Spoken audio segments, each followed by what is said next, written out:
Get 'em, Jimmy, where low shack at? The bottle's getting empty, I'm not cracking, we stacking. Chips, all of this, what I want, plus money winners, that's what I'm on. You could say I'm gone, I prefer elevated pub sports radio. Time to get educated, who get produced, fade the juice, letting loose with so much abuse that the bookies wanna call the truth. They get slaughtered, can't forget Jeff and low baggers in the chat. That's a lethal weapon, cause we need, pubbing. We be pubbing!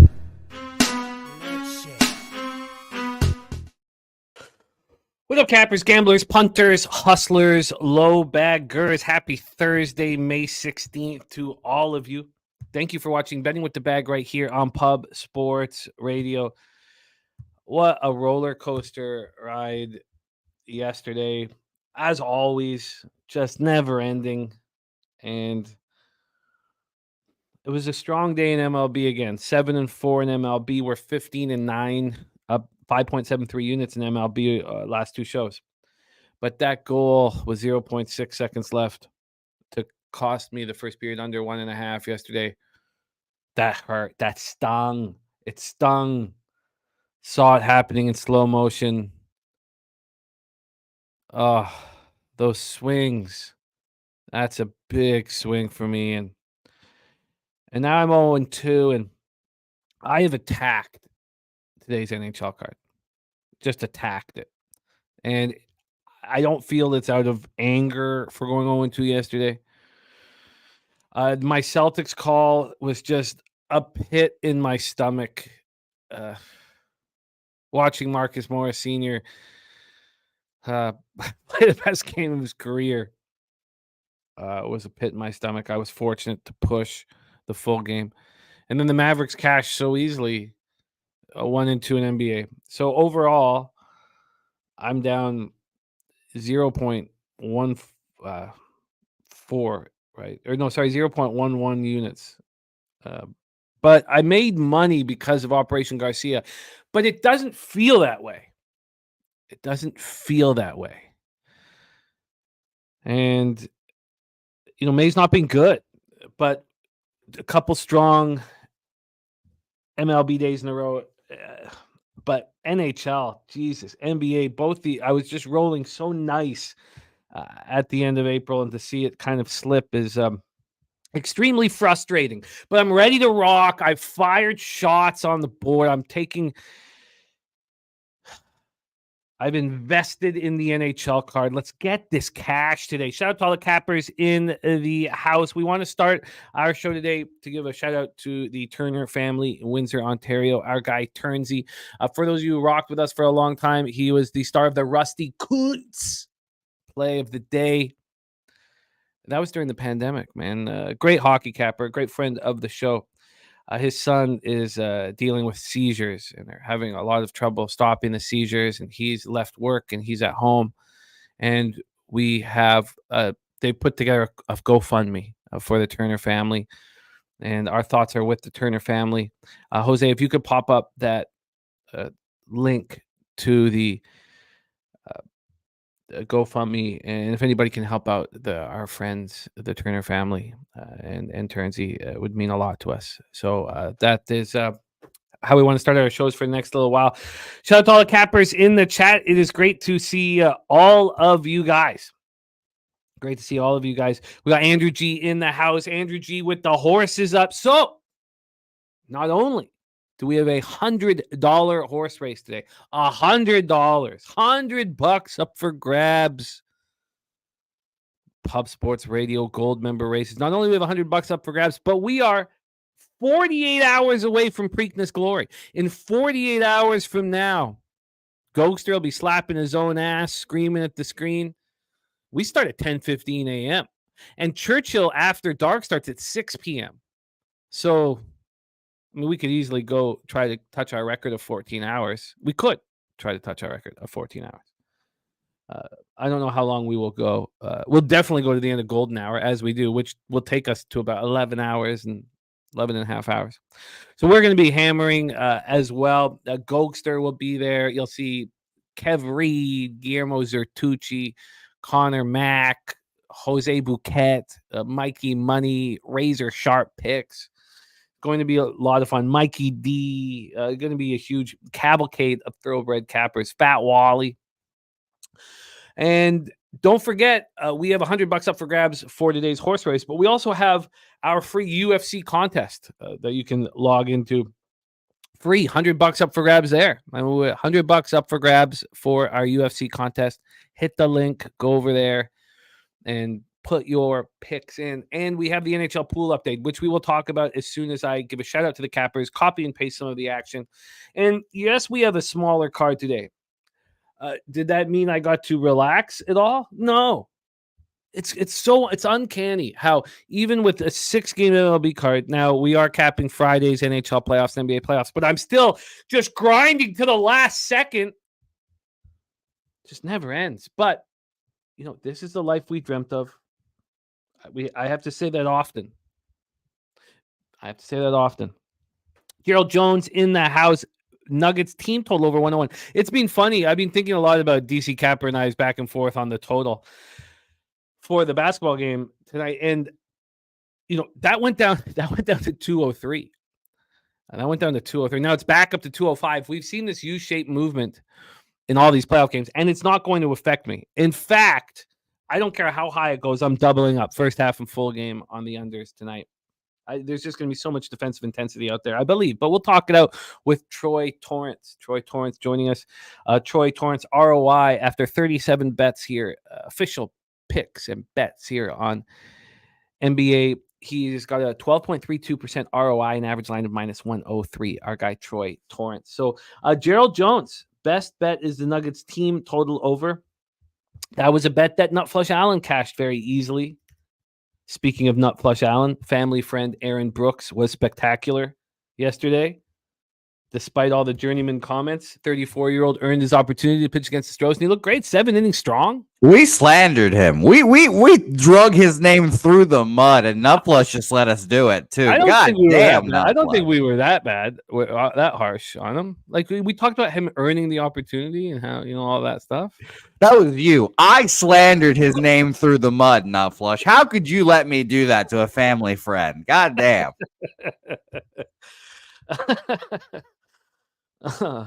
JD Martinez over 1.5 bases plus 148 for the stacks play of the day. And this is the reason why I wish we were had tracked his ROI, because Justin drops plus lines nonstop for the stacks play of the day. So let's get that JD Martinez, little 2 Live Crew action there. I was saying it when I talk about Buck Martinez.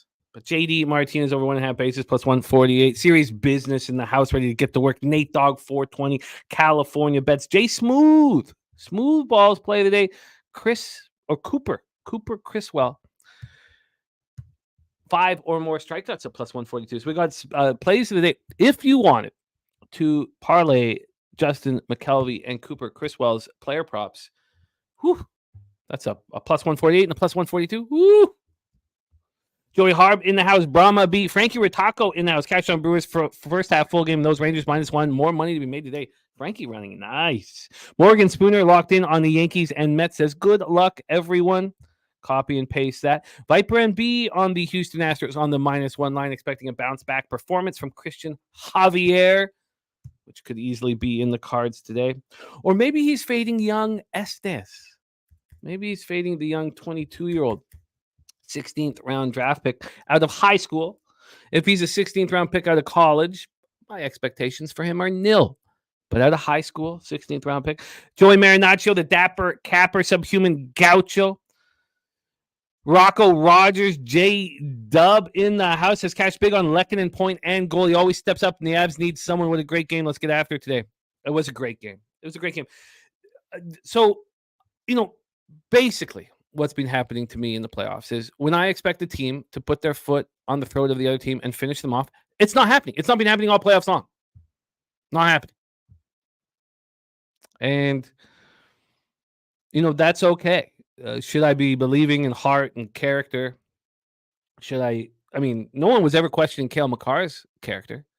But Nate McKinnon got hot late. Now watch out for Nate McKinnon, because scoring that late goal, and I know, Wasn't the game winner, anything like that. But scoring that late goal is a huge confidence builder. You can score a goal in garbage time and just catch fire. You can score a goal in garbage. That's a funny thing about hockey.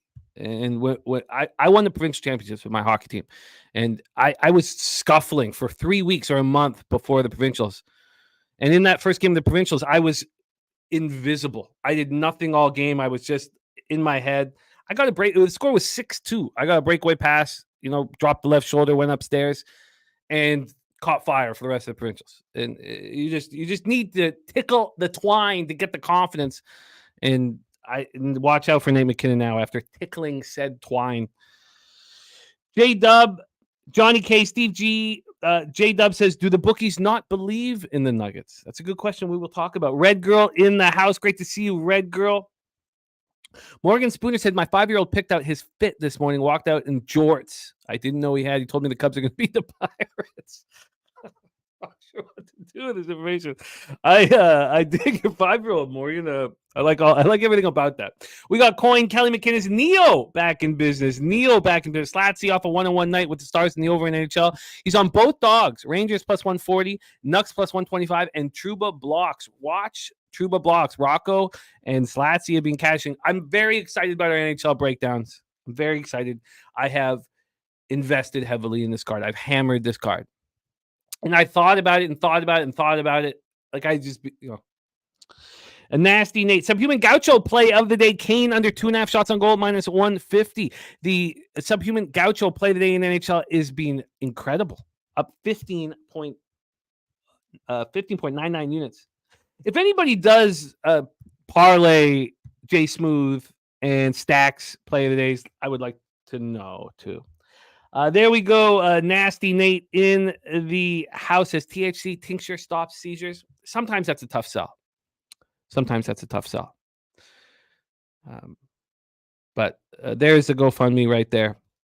Thank you for popping that out, Jose. And our thoughts are with the Turner family. Stephen Hairston in the house saying Canes. Coin says back in the saddle and settling from early week travel. Let's have a Thursday. The chosen one in the house. Jeffrey Moore coming off a 3-2 day yesterday. Felt like he left some money on the table, not taking Angels first 5 money line. I took Angels first 5 money line. I got that cash, but I was very fortunate to also cash the first 5 under 4.5 after 4 runs were scored in the first inning. Okay, Nasty Nate paid someone to empty his horse. People don't use that term enough. It was a term that we used to use all the time in our 20s. Getting emptied. It's not a romantic way of talking about. Okay, whatever. Nuke Worker says 14 hours. I can get hammered twice with a nap in between. Let's go, says Nuke Worker. Oh, I love it, Nuki. Michael Johnson, Ramon Scott said, I would spend the night in the Pimlico urinal to hit the trifecta at the Preakness. Wow. Now, would you be alone in the urinal? You got a couple hoes with you. California Bet says, hoping Xander continues to go low today. I saw he was a -4 off the top. Jeffrey, ecstatic about being up 2 units this week. Last week was rough. Let's keep that going. Johnny K, NBA best bet, Jokic trip dub. And JP Taylor took the Stars to win the West last night. I need to know what's going on with Rupee Hintz. Not that Rupee Hintz was playing that well, but he's big and he's fast and he's talented. And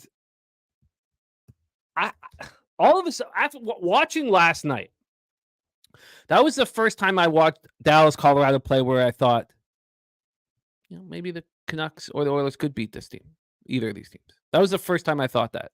They didn't play very well. They weren't very sound. But I'm very interested, JP. And JP, I'll let you know, because if the Oilers make it and the Panthers both make it in and my futures are live there, I'm going to include something to not have a worst case scenario type thing happen. DC Capper in the house, and Kong's Clips, Nuggets money line, and Ant for 30. Kong's Clips. There we go. Copied and pasted, my friend. A Nasty Nate on Celtics second quarter, Mavs second quarter. Rodney Barton in the house. My guy Rodney. What's happening, Rodney? The chosen one is on the New York Yankees, Minnesota first 5 under 4.5. The Yankees The Red Sox, the Rays, and I know the Rays have had a bad bullpen this year, but I still believe in this bullpen. The Red Sox, Rays, Yankees, Twins. Those unders are cashing despite what happens early in the game.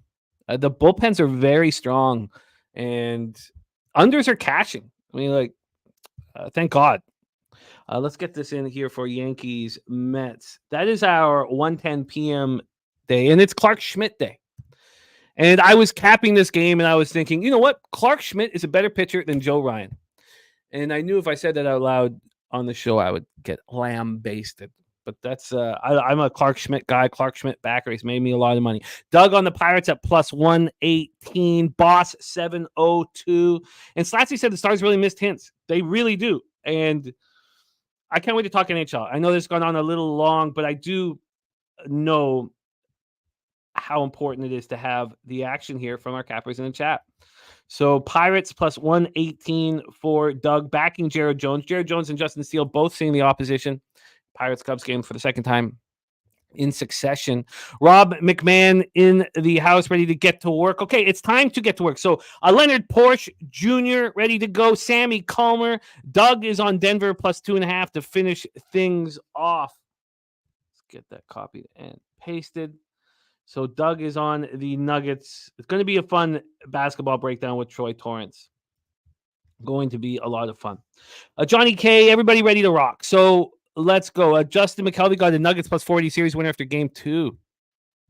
And put plus 100. Interesting.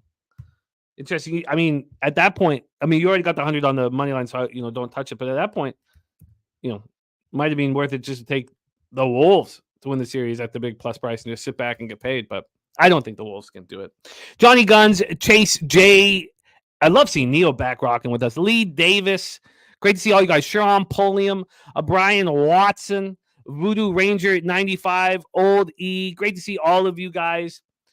And Steve G says, proud of this squad. The Avalanche have a lot of heart. They sure do. You have every right to be proud of them. Kong's clips with Dallas's win last night, a corner of Kong and the bag Kong or Kong Bag Boulevard. 3-0. Let's keep an eye out for that, man. Proof bet saying public clearly on the Nuggets. We're going to talk about all of that. Okay, let us roll here and get into NHL. We must win today. We must win today. I started the playoffs just a taint hair under 10 units up on the season. Now look, I'm down 3 units on the season, and I want to smash something. We must win today. Please welcome from Bell Vegas. Belleville Senators made them proud. Now, they did fall to the Cleveland Monsters. Shout out to Ick Schnizzle and Eric Swiatek, our cappers from the land. Please welcome our guy, Mr. Gogster, to the show. Gogster, what's happening?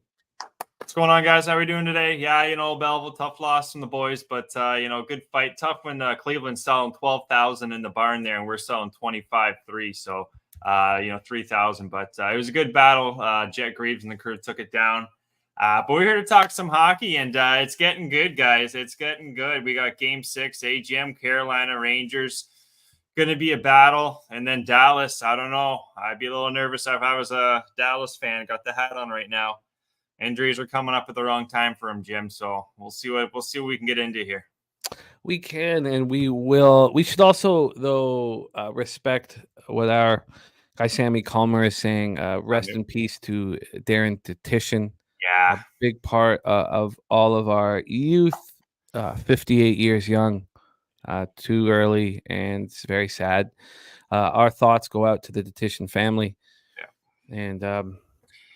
He was larger than life. He was a beauty, man. I remember growing up watching Dutchie there. He was a big body lifter too, but he was just funny. He can make things great jokes, witty guy, and loved his sports, loved his football, especially CFL, man. He was a big advocate of our CFL up there. So he sure was. Shout out to Dutchie there and everything he did for broadcasting. Let's roll. Jacqueline rocking with us. We got Stimmy OG, who's big on the Rangers money line and the under 6.5 in Vancouver. Edmonton Wine Time Sports ready to rock. Let me just copy and paste this here. The action for the New York Rangers. Let's get to the top of the worksheet here. So we're going to cap Thursday and Friday's action. I have invested heavily in the games tonight. I've not moved on Friday's game, although my plan is right here. And I want to talk it out. And then once we're ready to go, I will roll with you guys. Rocco Rogers also on the Rangers money line. So we have Rocco Rogers on the Rangers money line. We also have Stimmy OG on the New York Rangers money line. And Rem Mo said I watched him on talking about Dutchie. Watched him on local Edmonton sports back in the day. Fopatashi saying I remember Dutchie back here when there was an ITV. Yeah, he earned everything he got, and he was well respected. And it's sad, very sad. So, all right, absolutely. Yeah. But let's get to work here and talk about the sport that Darren Detition loved so much, NHL. Kong's Clips really likes the first period draw at plus 170. So I was thinking that. Before I tell you what I'm on, let me set up the game. I'll set it up, and then I'll tell you what I'm on. I've made 3 bets in this game. New York Rangers 55-23-4, 25-12-4 in the regular season. They were a very good road team. Hurricanes 52-23-7, 27-10-4 at home, PNC Arena in Raleigh, North Carolina. And a lot more love coming in for the Rangers. Nate Dogg on Rangers money line over and leaning draw, and Artemi Panarin to score. Let me make sure I've got that copied and pasted as well. Okay, so let's roll. Let's start with the line history. I'd also, because we've got to the playoffs, and I am curious about the market, the cash flow right now, as total wise and all that, but it's not going to affect me. It will just be for more information for you guys. The sharp action and the line movement over the 5 hours preceding puck drop has been really successful. It's been getting paid. There was a ton of money moving on Avalanche last few hours before puck drop. Here we have the Carolina Hurricanes opening up at minus 164. And they got down to minus 149 a couple times. Late last night. Then again at 5:55 this morning. Then there was another move back to the Canes. They got up to minus 162 at 10:29 a.m. At that point, yes, there's still been a 2-cent move to the Rangers. But now we see movement back to Carolina. We've talked about, Dennis Garcia, who's been a huge Carolina Hurricane backer all year and last year. And, he talked about how the market likes the Hurricanes more than I do. And the market is beginning to make sense. When this line comes out with the Rangers at plus 140, I don't know who wouldn't find that appealing. Exactly. I find it appealing. Me too. It's a big number. It's too big of a number. Why do the books keep hanging this number? And you'll see with my action, it doesn't fully correlate, unfortunately. From a total standpoint, we're sitting here with a 5.5. There's a lot of minus 120s out there, but it's minus 110 at Pinnacle. There's been 6 cents of movement since the opener towards the over. And the initial move was towards the under. This opened up at minus 120 at 9:53 p.m. And within 1 minute, it was down to minus 128. Then it just has been moving forwardly towards the over. So that's the situation here with the market. Let's take a look at the cash flow then for this game one. We have 34% of the tickets and 54% of the cash on the New York Rangers. Sharp action on the New York Rangers. 72% of the tickets and 66% of the cash on the over. Slatsy says, I think Shesty shows up tonight. I agree. Jarek White's on the over 5.5, and Steve G liking the over 5.5 as well. Johnny K on the over, overtime, and Gensel for the overtime winner. So here we go. Shesty in the playoffs, 7-2, 2.33 goals against average, 924 save percentage. Has the mystique around him lessened a little bit? I think so. But I think it's lessened around the whole Rangers team. I mean, how could it not? They start off with 7 straight wins and they lose a couple games. Freddie Anderson, 2.46 goals against average in the playoffs, 902 save percentage. He's been looking a little stronger. The Rangers special teams are the reason why they're in the driver's seat. 30.3% power play, 91.9% penalty killing. Carolina, 17.1% power play, 75% penalty killing. It's the reason why they were down 3-0. It's the reason why they've come back in the series is they've improved their special teams play.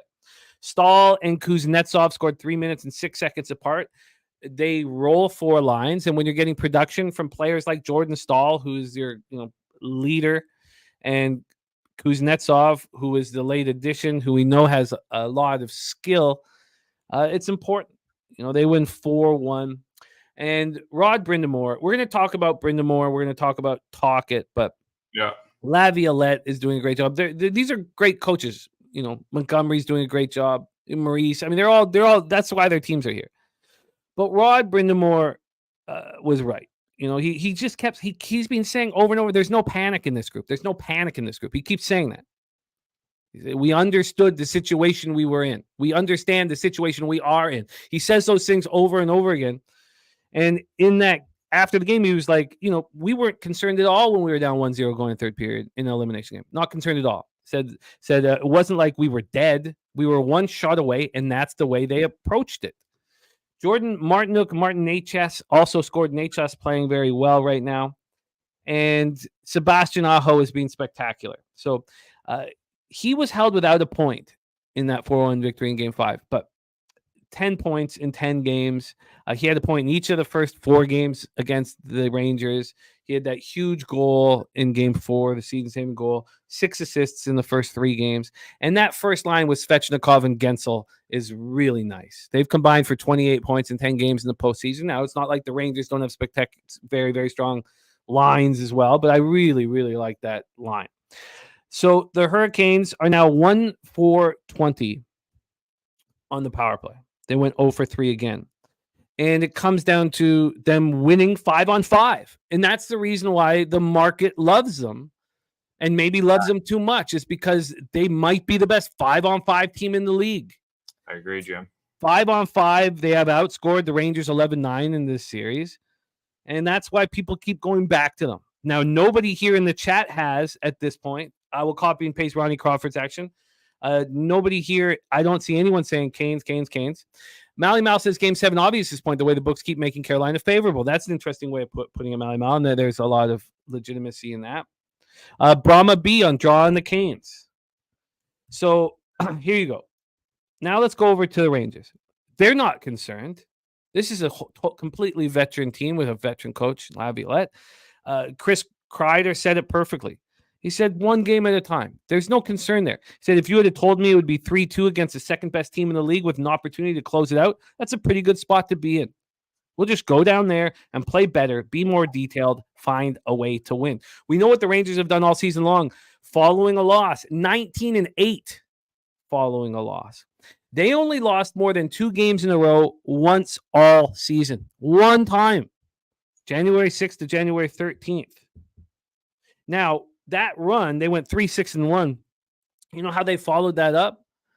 10-game winning streak. The Rangers lead the league with comeback wins. They had 28 of them in the regular season, 14 when they were down in the third period.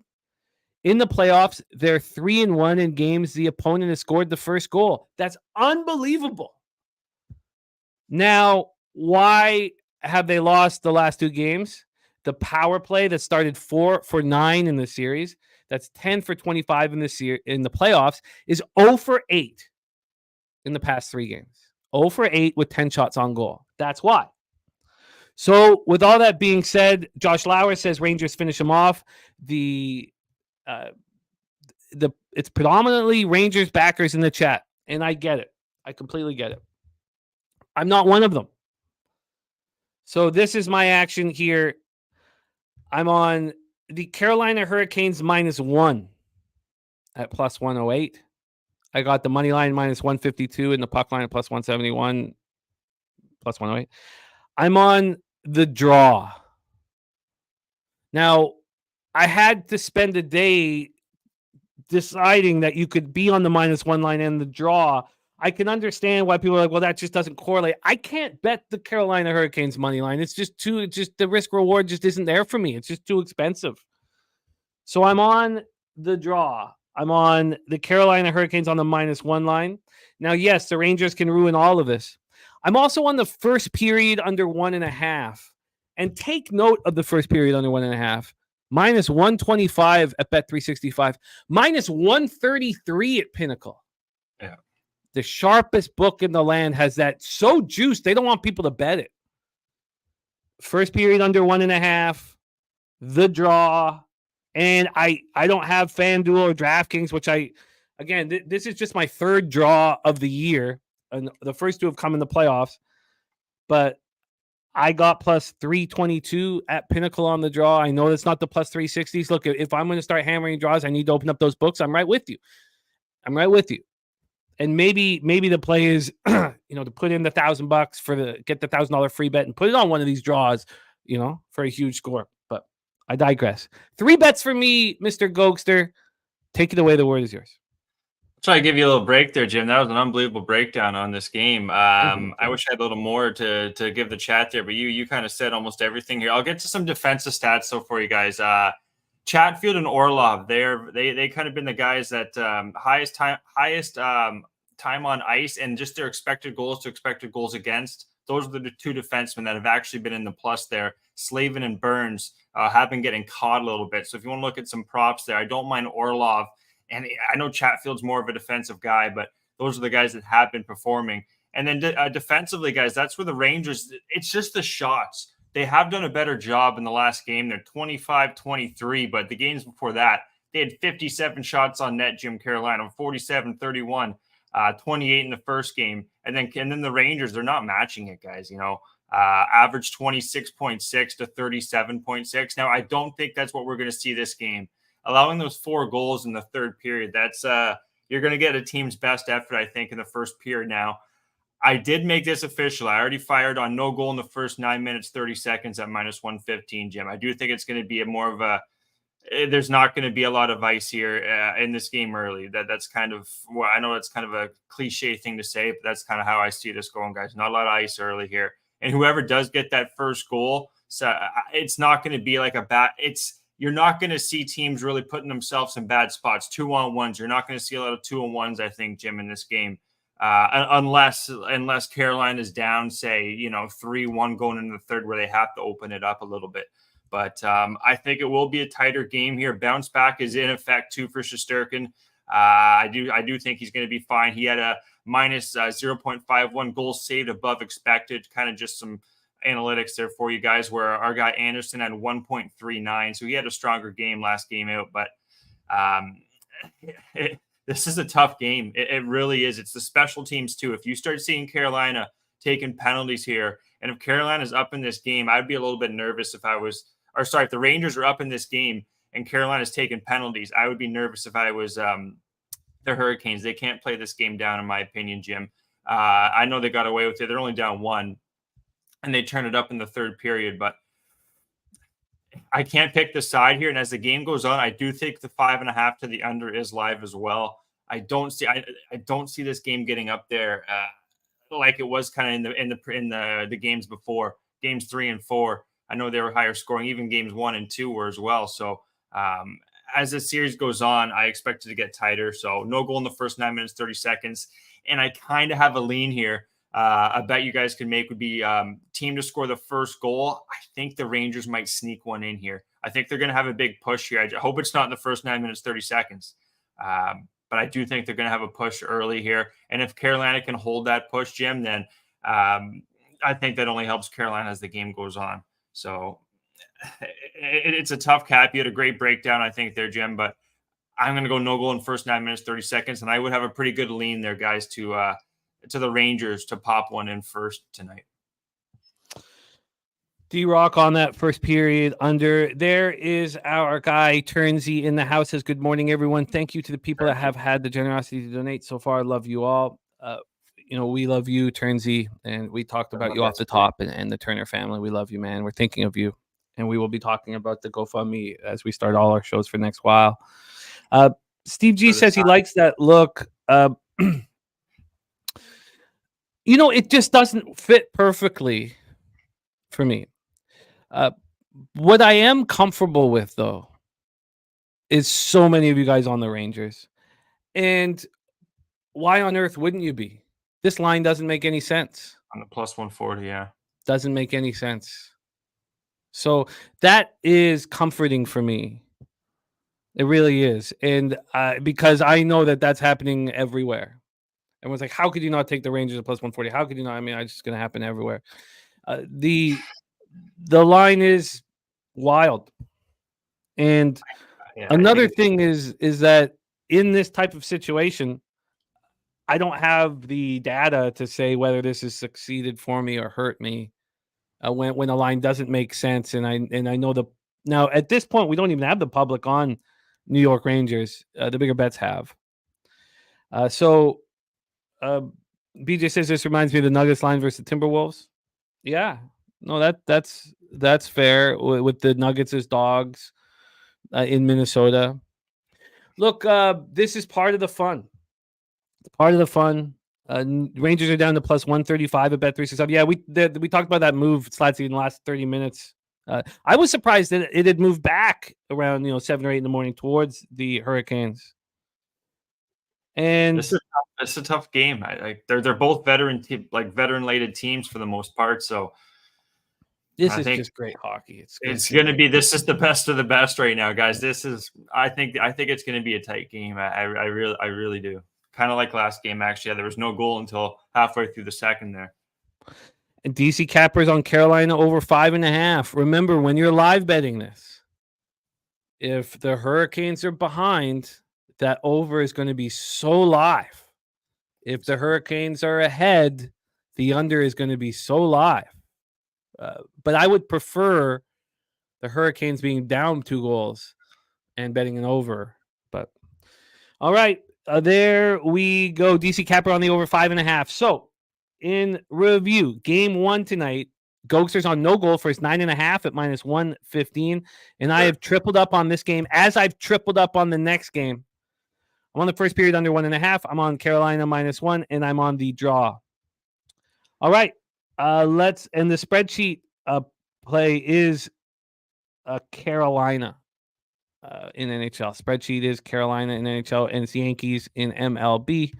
It's Carolina. What I think too, Jim, is this after the, I don't know if you can bet this, but after the second, I could see this being 1-1, maybe 2-2 going into the third period. Like, I don't see a team being up like 3-1 or 2. Like, I could, you know what I mean? I could see this being a tie game after the second too. I don't know if that's even available, but it's kind of how I see that game kind of going out too. It's going to be fun. Let's move on to game 2. 10 p.m. Eastern, West second round, game 5. Edmonton Oilers 49-27-6, 21-18-2 on the road. They weren't a very good road team this year. Vancouver Canucks 50-23-9, 27-9-5 at home at Rogers Arena in Vancouver, BC. They're still acting as if they don't know who's going to start in goal, but we know it's Calvin Pickard. He's earned this opportunity. He's an older backup who's earned this opportunity to step up. He has a 1.57 goals against average in a little over a game, a .917 save percentage in the playoffs. Arturs Shilovs, just to give you an idea, Arturs Shilovs 4-3 in the playoffs, 2.71 goals against average, .907 save percentage, 1 shot. Just to give you an idea of the pain that myself and Vancouver Canucks fans all over the world have felt throughout their entire lives. Arturs Shilovs is 4-3 in the playoffs this year. And he has more playoff wins than Thatcher Demko. And he's 6th all-time amongst Canucks goaltenders in playoff wins. Arturs Shilovs. There's only 5 goaltenders in the history of the Canucks franchise who have more wins than the Latvian Arturs Shilovs. Just to give you a sense of the pain that I've gone through for 44 years. Look, I mean, I was on my dad's lap when the Islanders swept us in 82. I was 3. It's just been pain after pain after pain after pain, watching the city on fire after we lose the Bruins. But I digress. Did you want to add into something there? Well, I'm rooting for the Canucks. I really am. You know, I got the fam too, and in that area, so I'm rooting for your Canucks. I remember that 2010 game, Jim. Tough to see, but that was a 2011. 2011, yeah. 2010, 2011 season. Yeah. It was a tough to see, but you know what? Sivos, you know me in pronunciation. He's been solid, and he's got the experience too, right? He was with the World Juniors for Team Latvia the pride of Latvia. He's had experience in a couple plays, Jim. You just see him. He's got confidence, man. He's got confidence behind the net right now. And to be honest, I don't know what you guys think of this, but I would keep Sivos in and keep him in. And then until he starts to slip, or until you start to notice, okay, maybe he looks like he's a little bit tired, because I don't see it right now. He's been doing fine right now. It doesn't look like they figured him out. I wouldn't throw Demko in there just saying, you know what, Demko's good to go. Let's just, we're going to win the series now. I would actually if you do that, then you have to trade him in the offseason, Demko. If you say to our starting goaltender, who's the Vezina finalist, that when you're healthy, a third stringer will be in net, a kid out of Latvia played, then you have to trade him. And you can't look him in the face anymore. You can't look him in the eyes anymore. So you can't do that. You know what? We're going to change this up here. So if he comes in the office, he says, listen, coach, and he's all serious, he's game. He's listen, you start me, you know what? And if you're not going to start me, pretty much saying trade me, then I'd say, listen, all right, we're going to start you. You're right. It depends on how he comes in here. But if he's still kind of, it just all depends how he feels. If he's not healthy, then you don't need to worry about it. Then I'm not starting him. I'm going Seabus just based on what I'm seeing. Right? There's no controversy. He's hurt. He's not starting. Now, when he is healthy, he has to start. It doesn't matter what anybody says. Come in there and say, listen, coach, I want it. If it's game 7 where he says he's healthy, then they'll say, look, you're not healthy yet. Doctors say you're not healthy yet. But game 1 next series, if he's ready to go, he plays. There's just you can't have Vezina finalists do not lose their spot because of an injury. But I hear what you're saying. So let's hammer this one out. Picard Shilovs, the power play for Edmonton Oilers still being dominant in the playoffs, 46.7%, 87.5% penalty killing. Vancouver power play at 20.1%, penalty killing at 78.1%. Let's get into the line history here. This total has moved to 6 at Pinnacle. Actually, it's back up to 6.5 again, but it's plus 107 to the over, which only means 4 cents of movement to the under, which is interesting. But it's gone to 6.5, 6 a couple times. From the money line here, we have the Canucks at plus 127. That's exactly where they opened. It's been very small movements on the Vancouver Canucks. Nutflush says, what price can you get on Oilers team total over? I will grab that for you. So I'm not. DC, I look forward to talking to you about that, my man. So let's set this up here for Gogster, and then I'll tell you my 3 bets on the game. Bouchard scored that game-winning goal with 38.1 seconds remaining. It was shocking. It was just shocking. But the Canucks did everything they needed to do in games 3 and 4 in Edmonton. Come back to a tie. The fact that they're plus 165 to win the series is nuts to me. Absolutely nuts. Absolutely nuts. Draisaitl has been spectacular. He's opened the scoring for the Oilers. Nuge also scored. You want Nuge to be rolling. Burnaby, BC boy. Draisaitl has point streak. He has 8 goals and 12 assists. All 9 games the Oilers have played, he has scored. McDavid and Draisaitl have combined for 16 points in the first 4 games of the series, and it's been Draisaitl, 10 points, 3 goals, 7 assists. McDavid, 1 goal, 6 assists. Connor Garland has just shown a ton of heart and character all year long. Everyone loves him in the room. They love him, in the stands. Dakota Joshua, another hard-nosed player playing great hockey. That's their first loss on the road this postseason. Carson Soucy sat out for a 1-game suspension. He was missed. Yulson took his spot. Wasn't horrible, but now we have Soucy back. Pickard made 19 saves. Artur Shilovs made 27. But the Canucks at plus 125, for the life of me, I could not figure out how to not bet them. For the life of me, I just couldn't figure it out. I couldn't. Coming back home, what have the Oilers done other than on special teams to prove that they can beat the Canucks in Vancouver? Very little. In the 1 game they did, Draisaitl and McDavid were simply spectacular. So if Draisaitl and McDavid play their best game of the season, the Oilers will win. If they don't, I don't see how they win. And who do the Canucks have to thank? Many people, but it starts with Tocchet. Look what this guy has done, the confidence that he's brought to this team. Vancouver with Rick Tocchet is 70, 35, and 13 in the regular season. 50, 23, and 9 this year. I mean, this guy, 3,000 penalty minutes, 440 goals. Now, the problem is Pettersson. Pettersson is just nowhere to be found. 4 points in 10 games during these Stanley Cup playoffs. At even strength is 2 assists. That's it. He has 1 point in the series, that power play goal in game 2. But there's players who have just not. Ilya Mikheyev, I thought was going to be a huge piece to the Canucks puzzle. Does not have a point in 10 playoff games. He's got 1 goal in his past 60 games. I would never have thought that. Who's going to play with Pettersson to get him rolling? Because you're not going to put him on the first line. So Pettersson, is it going to be Höglander? Is it Linus Karlsson? Podkolsson? Do we bring in Arshdeep Bains for a game? People love him in Vancouver, and then we have Jonathan Lekkerimäki, 19 years old. He was our first round pick in 2022. He could be in the lineup today. When it comes down to it, the reason why the Oilers are favored is just because the Canucks just don't get shots on net, and the Oilers goaltending is so weak that they're still able to win games. Oilers are averaging 31 shots per game. Canucks are averaging 20 and a half. That's for the series. They have to get shots on net. The Canucks got to fire shots on Pickard. You have these vulnerable goaltenders, and you're giving them every opportunity in the world to shine because you're not getting enough shots on net. So I am on the Vancouver Canucks. I'm on the Canucks. I'm on the first period under 1.5. That's going up against Joe T's first period over 1.5, and Gogster's going to be on the other side of me as well. I don't see if the Oilers aren't on the power play, the Oilers aren't going to score.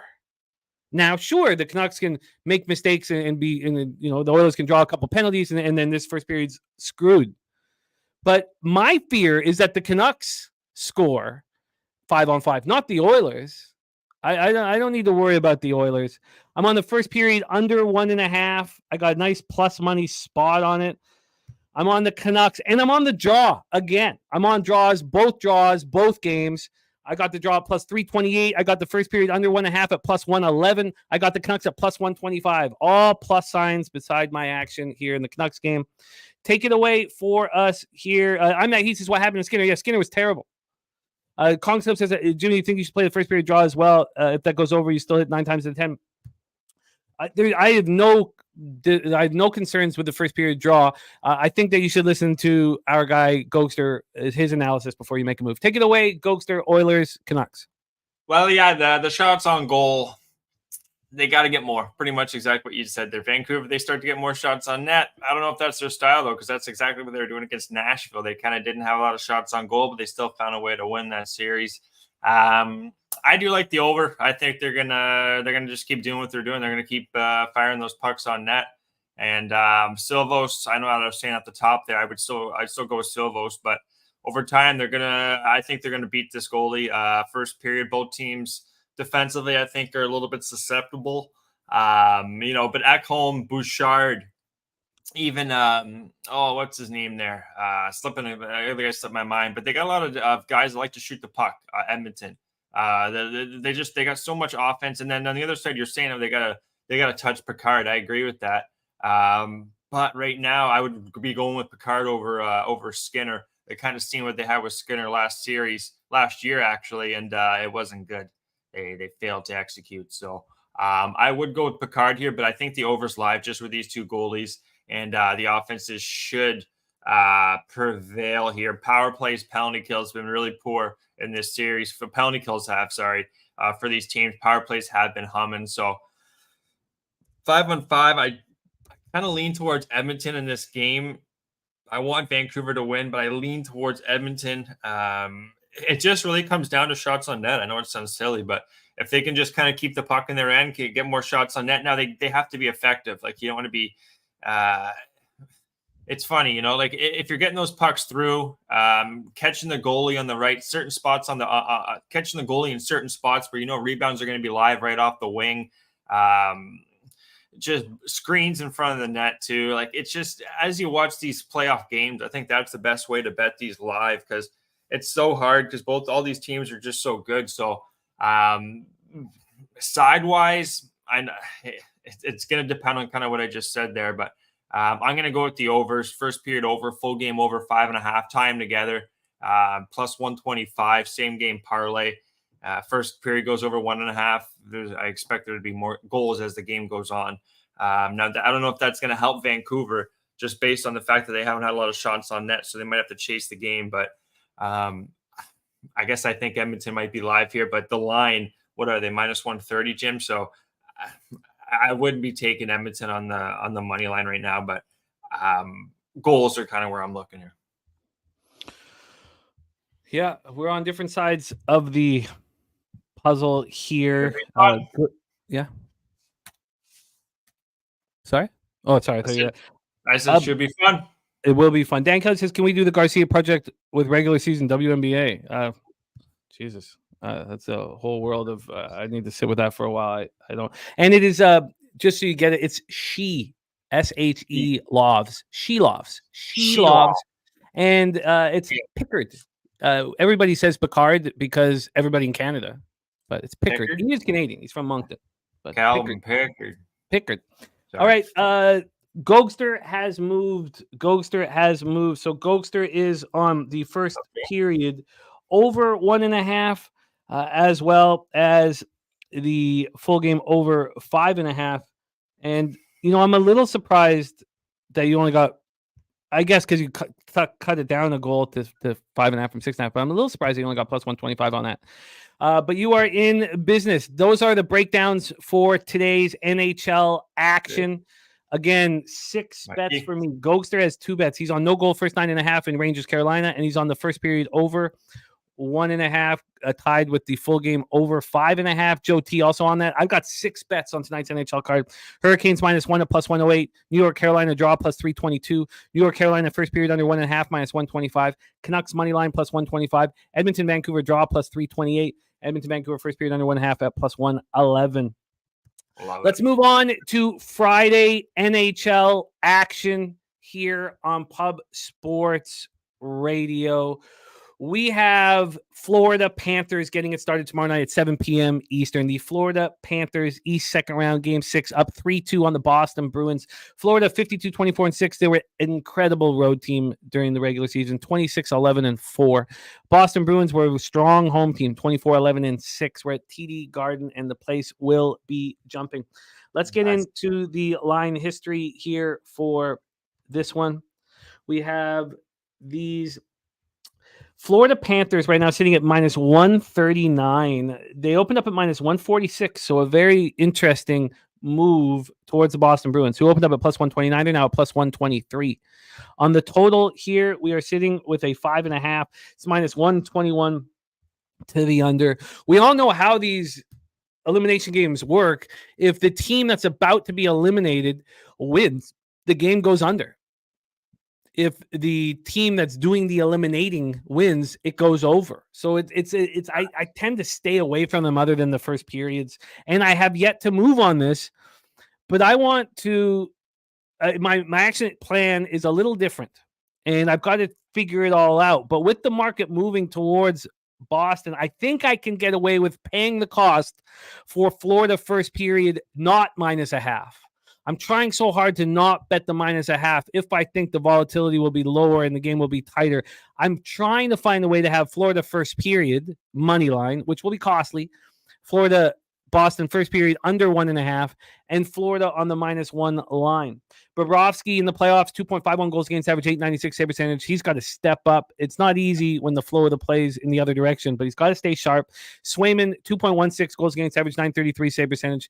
This 25-year-old has made a lot of fans outside of Boston. He's been just so good. The power play for the Florida Panthers, 23.7%, penalty killing, 85.3%, decent, strong. And for the Bruins, same thing, 22.6 and 84.8. Very similar numbers to what both these teams did in the regular season. Swayman said the series would return to Boston, and he followed up. I called out McAvoy before the game. McAvoy was spectacular. Swayman, though, has never started more than 5 games in a row in his NHL career. Here he is starting his 6th. Oh, this will be his what? Because, yes, this will, now he's done that, right? Because now we're in the second round. So he's done that now. So he has a 2.16 goals against average, 933 save percentage. And the reason why that's so special is because he's faced the most shots in the league in the playoffs at 345. McAvoy was spectacular. Goal and assist, 6 shots on goal, 3 hits, 4 block shots. He played 23 minutes and 26 seconds, second only to Hampus Lindholm. And I still do not understand why the Ducks thought getting rid of him at the deadline last year was a good idea. Morgan Geekie is playing very, very well. And now the Bruins are 2-0 in elimination games this year. Remember, that was their problem. We thought game 7s, and they're changing that storyline. Reinhart scored for Florida, but the Panthers just didn't show up at home, and it's unacceptable. 4 shots on goal in the first period. You saw Paul Maurice losing his mind, trying to scream over the music that was playing in the arena to get them ready to go. Brad Marchand, now has not been there for 2 games in a row, but he is in the locker room, or the dressing room, as I like to call it. He's giving pep talks in between periods. His jersey's hanging in his slot. He's right there, and that's what captains do. And Maurice went off about how sluggish they started. The Panthers were being outshot 17-7 at one point early in the game yesterday. 2 days ago. That can't happen. I expect Florida to come out and fire off. I expect Florida to be angry. I expect them to attack Boston and attack them. So I'm going to be on Florida first period, but I would really like to see if I could just take them on the money line instead of the -0.5. But I want to hear your analysis. Take it away, Gogster, Panthers, Bruins. Well, Marchie there, he looks like he's going to be in the lineup there. He was skating today at practice there, left wing with Coyle and Frederick. So I expect him to be back. So it's going to get a little, that barn's going to be rocking. It'll be a great game if anyone in the chat's going to be there and you're in the area. I would go. Nasty Nate, get your ass there. But yeah, this is going to be a good game, man. I think McAvoy, he actually had no shots on net this whole series. He did nothing until this game, right? He showed up. And if you looked at last series, Jim, he was the reason. Like, he had shots on goal. He was a factor in that last series. So if they're going to do anything, it's going to start with McAvoy. And I can't believe this number, to be honest. It's McAvoy shots on goal. It's -140 what I got it at. Pinnacle's hanging -136 right now. So, Jesus, I can't believe that it's that low. But I think McAvoy, he's woken up. He's going to have some shots on net here. I expect Boston. I could see this kind of going over, honestly. I think it's going to be a bit of fire and fire now. Defensively, they've been okay, Florida. It's just when they start rolling with those 4 lines, it's tough for any team to really stop them. In Boston, I think Florida really wanted to finish them early. I think the momentum from Boston, because what happened last year, they were up 3-1, right? And now they're turning the tables.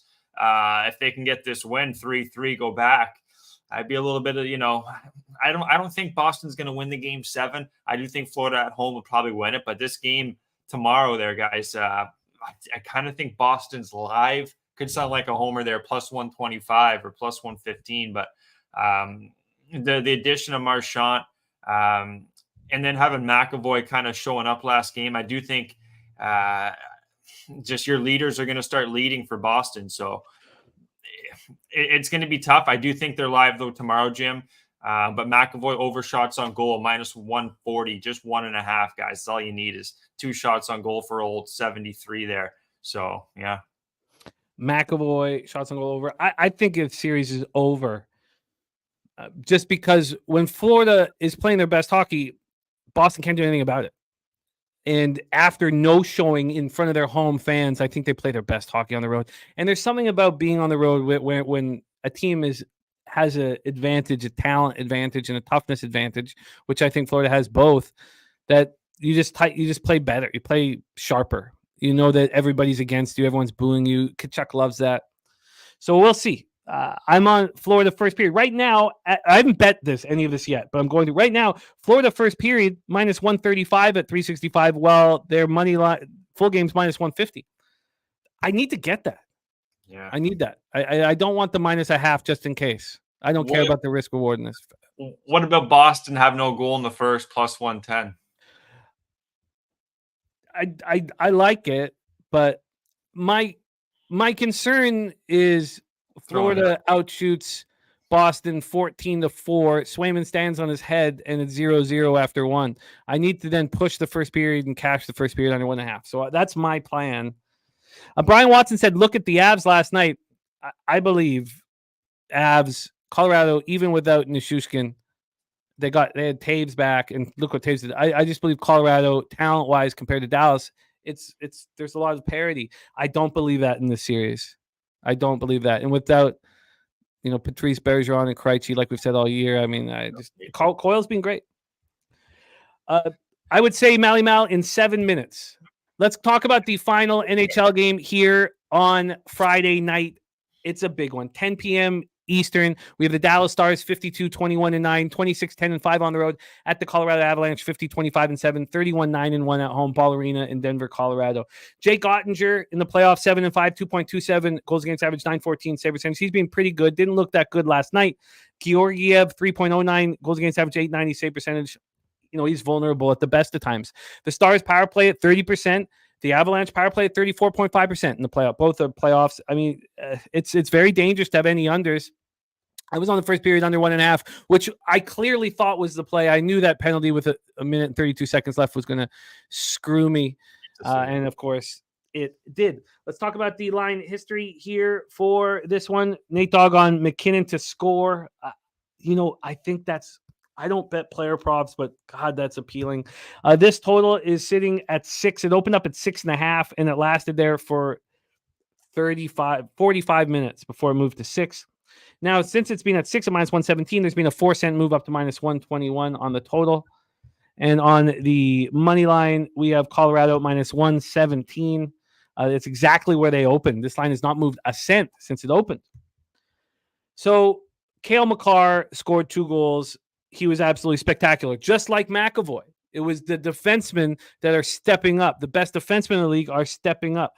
Cale Makar had 12 points in the first 6 playoff games this year. Took care of the Winnipeg Jets easily in 5 games. Took that 1-0 lead against the Stars. And then what happened? This is the Conn Smythe Trophy winner in 2022. What happened? I don't know. He went 3 games in a row without a point. So that's never happened in Cale Makar's history. 70 playoff games already the young man's played, and he's never had that happen to him. So then in game 71, he rolls 20 goals now in 71 games. There are very few defensemen who have done that in 20 goals in the playoffs in less than 71 games. Paul Coffey, 48, Brian Leetch, 49, Bobby Orr, 50, Dennis Potvin, 52, Big Al McKinnon, 70, and one of my favorite defensemen of all time, Paul Reinhart, Sammy's dad, 70. Makar has 79 points in 71 playoff games. That's 1.11 per game. The only defenseman to play at least 70 games and average more is the great Bobby Orr. McKinnon had the goal and an assist. We talked about it off the very top of the show. It was a late goal that wasn't the game winner, but it's going to be huge for his confidence. He needed to see the twine tickled, and he saw it. And I agree. I think McKinnon is ready for another goal. Heiskanen has been spectacular. He's taking on Makar. He's been spectacular. He scored his 4th goal in the series, his 5th in the playoffs. He's been so good. Stankoven, Robertson had 2 assists. Stankoven scored. So this is important, these stats here for me. And I haven't figured out exactly how to bet this yet. Earl Sports says Avalanche money line, maybe sprinkle series prop Avalanche in 7. So this was the 6th time in franchise history that the Avs have won Game 5 after falling behind 3-1. They've never come back to win a series. Wow. I think that's an important note. I really do. Now, in saying that, I was very disappointed with the way Dallas played last night. I could see Rupee Hintz not out there, even though he hadn't been good until the last game. Now, Colorado finally broke through. They were 0 for 8 on the power play in those 3 losses. They scored tying goals, both of their opportunities with the man advantage. And Mikko Rantanen stepped up. That was his 80th career postseason game. Only 8 NHL players have scored 33 goals and 67 points. That's 100 points. 100 points. So, listen, only 8 in NHL history have scored 100 points in less games than Mikko Rantanen. And he's not talked about, as he's a very, very special player. He's the 4th player in Avalanche history to reach 100 playoff points. Of course, Joe Sakic at 188 leads that. And Bednar has done a great, great job calming everybody. These coaches have done such a great, great job. Bednar, 49th playoff victory that ties him with Bob Hartley. Both these guys, Stanley Cup winning coaches. So with all that being said, I think Ruby Hits is a big loss, and I'm interested in Colorado here in Game 6. Take it away, Gogster. Stars Avalanche. Tough game, man. Tough game. Like not having now Hints. And where are we here? Sorry, yeah, not having Hints. And then on the other side, sorry, having a little bit of a brain fart here. Let's get the game here. Like Dallas, Colorado. Hello, how we doing? Great, good, grand. Colorado here. No Nichushkin in two. Like I don't know how long the scoring is going to last here. The road teams, guys, they've had at least 3 goals in this series. It's been at home actually, where Colorado 4-1 loss, 5-1 loss. They're going to have their backs up against the wall. I do think Colorado are kind of live here tomorrow. You're talking about how McCarr, too, he's finally starting to wake up. You don't see him not score too often. So Dallas, too, I hate to say it, but, until they can finally get it done, I'm kind of a little hesitant to back them here. And then Colorado, on the other hand, defensively, Jim, they got the defense, too, that can put pressure on everyone, your offense, defense, goaltending, you name it. So Ottinger too, there's going to be a lot of weight on his shoulders tomorrow. Colorado at home, they're not going to have those performances like they did those first 2 games. I would be on Colorado here. What's the line? -117. Yeah, you know what? That's kind of where I would be looking. If there's going to be no Hints here, it's so tough right now. This series I really find tough too. Goaltending, I don't trust either of these goaltenders really either. I haven't caught as much of the series as I wanted to either. Fortunately, just being later at night for myself at work. But I have a lean towards Colorado here.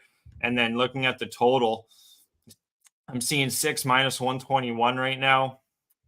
It's just so tough because Renaud Nichushkin, I wish I had a little more insight here. Just I haven't seen as much hockey without him. Now they got those 5 goals. And you're saying Rantanen stepped up, Lehkonen stepping up. Our guy Slatsy knows all about Lehkonen. So they've had their core guys step up. This is a really tough game for me to get a feel, Jim. It really is. I'll try and tweet something out tomorrow if I got a better feel for this game, maybe a little more insight on Rupe Hintz and some other players. So I'm going to be a no play right now, but I do lean towards Colorado. The power play just changed without Nichushkin. It's that they're not getting the goals like Dave Andreychuk gets. They're not getting those Andreychuk goals. They're now the goals are coming from a little bit higher than the hash marks, like we saw Lehkonen's goals. So if there's no Rupe Hintz, I think Colorado takes Game 6, and then we get to Game 7, and we know what a huge advantage the home team has in Game 7s. So I expect to move on Colorado now, and just that alone. Colorado, and yeah, and I might have interest in the draw as well. I think I will have interest. I want to see how the draws go tonight, but I will have interest. I kind of have a bit of interest too in this. I know I said that the road team scored 3 goals in all these games, Jim, but under 2.5 at +140 for Dallas. Team total under 2.5. I don't mind that. I think it's going to be a lower scoring game. I kind of don't mind that here. +140, just like the number. I think I need to get these bets in, honestly, before the games go off tonight, because I do not want to have any. If it doesn't go well tonight, I don't want that to pull me back from attacking tomorrow. So I think I'm going to get these bets in, around 3 or 4 o'clock today. My plan is Florida first period money line is going to be juicy. I'm going to deal with it. The first period under 1.5 in Florida, Boston, and Florida -1. And then I'm going to move on Colorado and the draw. The draw I might hang on to. And, even Colorado money line, I might sit with a little longer. That's what I'm doing too. I think that I want to get in on the Florida Boston action here. And McAvoy over 1.5 shots for Gogster, and we'll see what he does with Stars Avalanche. And again, the coaching in the NHL playoffs has just been so good. So refreshing to be around such great coaches. That is our breakdown of Friday, May 17th, NHL action right here on Pub Sports Radio. Gogster, thank you for rocking with us. Please follow Gogster on X at Gogster99. Gogster, we got to get into MLB. Any last words for the Cappers supporting the show, my friend? Oh, you guys are the best here. Andrew G, Steve G. I can't get everyone in the chat, but thank you guys, as always, for tuning in on Thursdays with us and just talking hockey and breaking down these games. Hopefully, you guys hit all your bets tonight, cash them. We'll be back next Thursday, Jim, to talk some probably more round 3. I guess we'll be probably into round 3 of the NHL playoffs. And PGA, as always, guys, check me out, Gogster99, for some PGA championship action. Xander is blitzing the field. I wish I had him. I don't. He's -8, Jim, after like 13 holes. So he's just really running away with it. But you guys enjoy your afternoon. Actually, Gogster, just before you go, why don't we pop up the playoff pool up here and take a look at it? And Jose, join us as well. Jump on and join us as we are battling. Yeah, let's scroll all the way to the bottom. Get out of here. Let's scroll all the way to the there he is. Oh, yeah, no, don't say take it any ain't Edmonton players. Nice job, Gogster. so. Say it ain't so. Say it ain't so. So I can think you explain why you took McDavid and not Draisaitl? You know, just why didn't you take both of them? Because I'm Canadian. I don't know. You don't like Germans. Okay. Interesting. Fair. I get it. Yeah. I didn't see. I just said because I was. If you asked, I just No. said, We heard what you said, Gokster. Don't worry. We heard what you said. Call me Don Cherry. I guess I'm old school. You know, the Canadian. Give me the Canadian. That makes sense. The Colorado extending the series is huge for my mom. Yeah, shout out to Mama Bag. Yeah. First place there. Let's go. Give a round of applause. Let's go. Shout out to Mama Bag. But yeah, I'm not a fantasy guy. Not at all. Not in football. not in golf. You name it. More so pick a day-to-day winner. But as always, I'm glad to give I'm just hearing excuses now at this point, Jimmy. Yeah. Well, I gotta have something. You know, it's not my fault. You know, it's I was rushed too. You should have seen. The doors Shut were to knocking. Mama Bag. The phone, the landline wouldn't shut up. You know, I was just distracted, right? You know. Sure. Very funny. Remos wanted to hear your AHL action and then decided after seeing you in 30th that maybe he doesn't. Well, I love it. Yeah, you know what? It should be good though. Cleveland and Syracuse coming up here. Cleveland seems like a wagon right now. Mikey M can maybe talk a little bit about this. He played his Rochester team. They went 5 games. But just watching Cleveland, man, it's going to be tough. It's going to be tough for any team. A lot of those players on Cleveland had a lot of experience for the Blue Jackets this year. And, yeah, it is hard to finish last. You know, is there anything for last? Sometimes they do that. You know, is there anything for last? No, there's just a slap on the ass for last place this year. Anyways, you guys have a good afternoon, and we'll catch you guys later. Be good. Love you, Gogster. Let's get that cash. Jose, it is time to talk major. Well, I have a hockey wager. Oh, what is it? I mean, Jimmy. Yeah. I'm riding. I'm going down to Creekside Park. Maybe going National Ave to Trillium Park. I don't know. Maybe to Queen Elizabeth Theater. Who's to say? Who's to say? Maybe I'll hit up the Intervat National Village Mall as well. Oh, yeah. You know, these are great places. We want you to go to Pigeon Park. That's where we want you. No. I need to hit La Casa Gelato, and we're betting the Vancouver Canucks today again. I'm riding with the Canucks because I love the sweet taste of Vancouver disappointment. Apparently, I've gotten a taste of it, and now I can't get enough. But I'm riding with you. Fuck you, Connor McDavid. Even though I have a jersey of yours, fuck you. Pigeon Park pick, says Steve G. The funny thing about Pigeon Park is even the pigeons know not to go to Pigeon Park. There's a bank right across from Pigeon Park Savings. There, sure. I've never been inside. Yeah, heard if you open up, give you a complimentary spoon. Oh, yeah. Did you happen to attend Prince of Wales Secondary School? Did not. And Prince of Wales Park? No, I hated them. I hated them. Well, the men. It's time to talk MLB, Jose Bouquet, and God bless your action with the Canucks. Thank you. That's my favorite bit I do, by the way. I just want to let you know.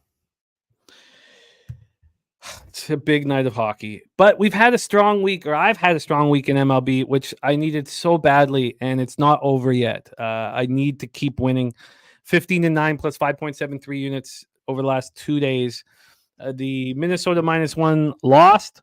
New York Mets, Minnesota under 8 cashed. Washington, Chicago White Sox first 5 under 4 cashed. Cincinnati, Arizona first 5 under 4.5 cashed. That was a big market move that we saw during the show. And shout out to Troy Torrence, who was all over that under first 5 in full game. Colorado, San Diego, first 5 under 4 lost. KC first 3 and KC first 5 lost. If I had just believed in Woo, I could have had a monster day. Tampa Bay, Boston under 8 cash. Tampa Bay money line plus 125 cashed. Angels first 5 plus 103 cash. St. Louis, LA first 5 under 4.5 cashed. Storage Club coming off a 9-2 day yesterday as well. How was your day yesterday, Jose, my man?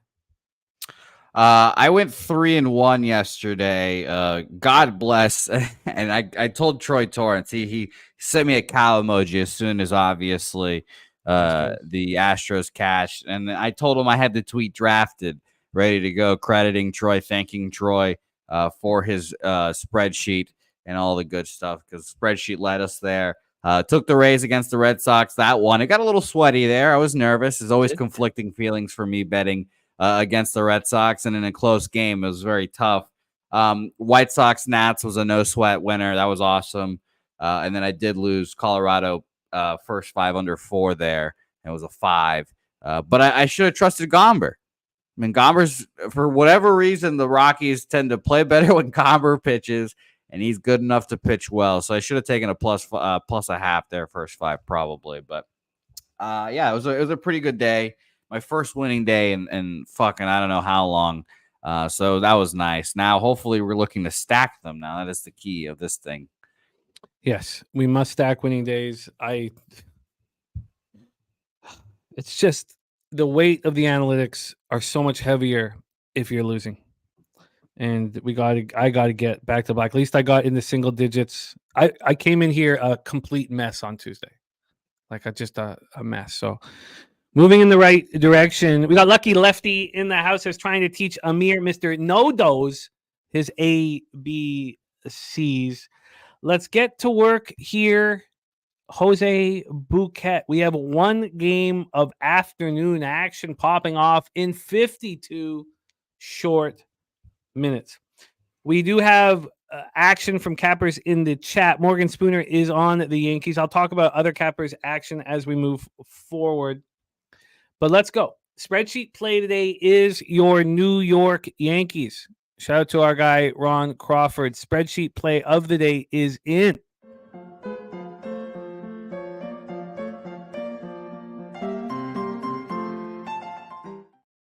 Jerry Davis says, bet Yankees and Boston under 8.5 last night. Nice job. Troy Torrence says, Twins is short home fave. Market moving their way. Total between 7.5 and 9. 8-3 straight up. Says Yankees as a short dog. Market moving to the home team. Total between 7.5 and 9. 2-7 straight up. We're in Target Field, Minneapolis, Minnesota. Now the Twins their bats have come alive. They've started to win baseball games, but they're still just 11-10 at home. Let's take a look at the weather this afternoon in Minneapolis. We have 60 Fahrenheit, 9 miles per hour out to right center. It gets up to 10.1 all the while out to right center. Let's get into the pitchers and the market. We'll start with the line history for this one. From a line history standpoint, let me just move over here. I apologize. I wasn't ready. We have my guy, Clark Schmidt. By the way, I agreed with your take. Clark Schmidt versus Joe Ryan. I think Clark Schmidt's better. It's questionable. I mean, obviously Joe Ryan, much more heralded prospect, but there's been a 10-cent move for the Twins, -108 to -118. The Yankees have gone from even money to +109. So we have a move towards the Minnesota Twins. On the total here, we have an 8.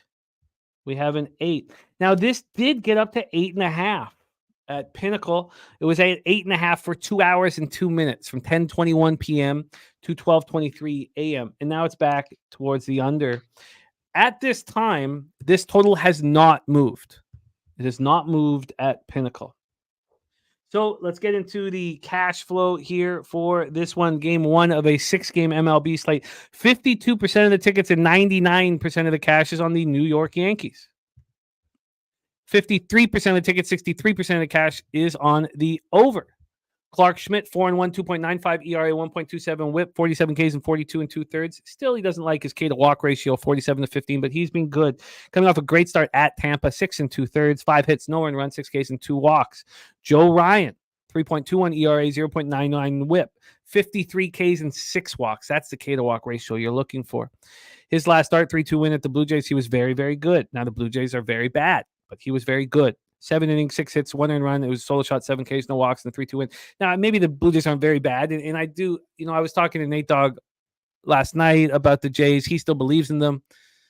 I don't. But I do think that the Jays will give us value against the best teams in the league. That's the only time you'll want to back the Jays is as dogs against the best teams in the league. Yankees versus righties, 259, 782 OPS. Twins versus righties, 225, 699 OPS. Jose, could you bring up both these squads in the last 14 days, weighted runs created? Because you'll see that the Twins have been hitting a much better number than the season-long numbers indicate. Yankees bullpen, 2.58 ERA, 1.13 WHIP. They're very, very good. Converted 17 of 23 save opportunities. Twins bullpen, 3.64 ERA, 1.24 WHIP. Converted 14 of 21 save opportunities. Here we go. Jose, Sweet Tea Tits Bouquet. Yankees, Twins, Target Field, take it away. Yeah, and you said last 2 weeks against righties, you said? Yes. So the Yankees are top 133 weighted runs created plus. I can't think if they've had a one like blowout game recently because the A's are second, but that's because they scored 20 runs against the Marlins this month. So I don't think the Yankees are there because of one specific game. So they've obviously been good. Minnesota's 10th, 104 weighted runs created plus this month. Yeah, this is a tough game for me. I tend to lean Yankees here as well. Obviously being on 99% of the money is not the ideal scenario, but it's much better when it's at least, seemingly sharp, big action on them with 50% of the bets on them. So that's nice. But I just kind of went back and forth on this game, and I didn't have any confidence on one specific side here. Now, I should, and I am looking up Joe Ryan right now against the Yankees because I'm sure he's had just like he had against the Yankees. I have it here locked in. He gets them. He shuts them down. Judge 7 at-bats against them, 143 with a 393 OPS. So, I mean, we saw what Judge did yesterday. 3 doubles in the Yeah, jack. I mean, obviously he's going 0-for-4 today. I mean, Rizzo has a homer in 6 at-bats, but it was just a solo shot. He's only given up 2 homers to this lineup, and they've both been solo shots. He's great numbers. Stanton 0-for-3 against him. Torres 0-for-3. Volpe 0-for-6. And, of course, Judge is the main.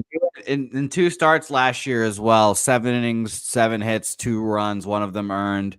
6-2 win, and then at New York as well last year, 7 innings, 3 hits, 1 earned run, 10 Ks, no walks as well, 11-2 win. So, yeah, I just don't. I think Yankees win this game, but I'm not getting in front of Joe Ryan here.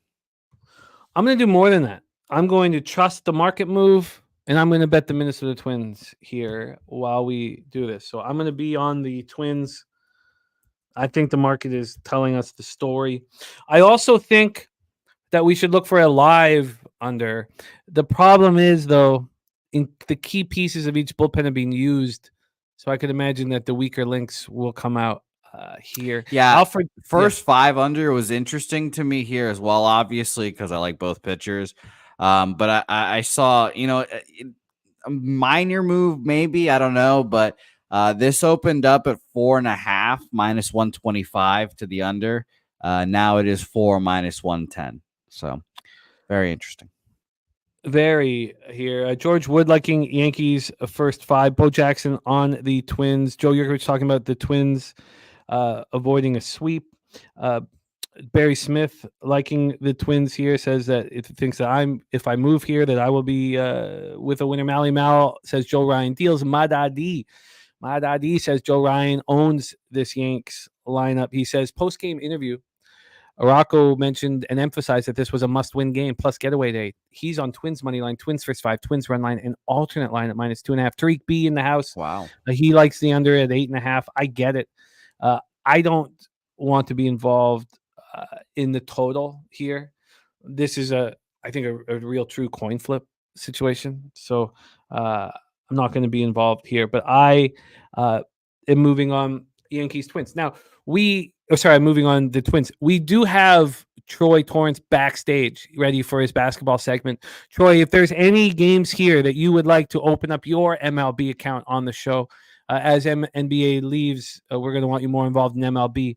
Just let us know. Hit me in the private chat if there's anything that you would like to make official here to open up your account this year. Barry Smith on the Twins and the over. Regadon Codes on Twins money line. And Storage Club leading Twins. So I'm going to move on the Twins here while we break down this next spot on the board. So I'll set it up, and then we'll watch you take it away.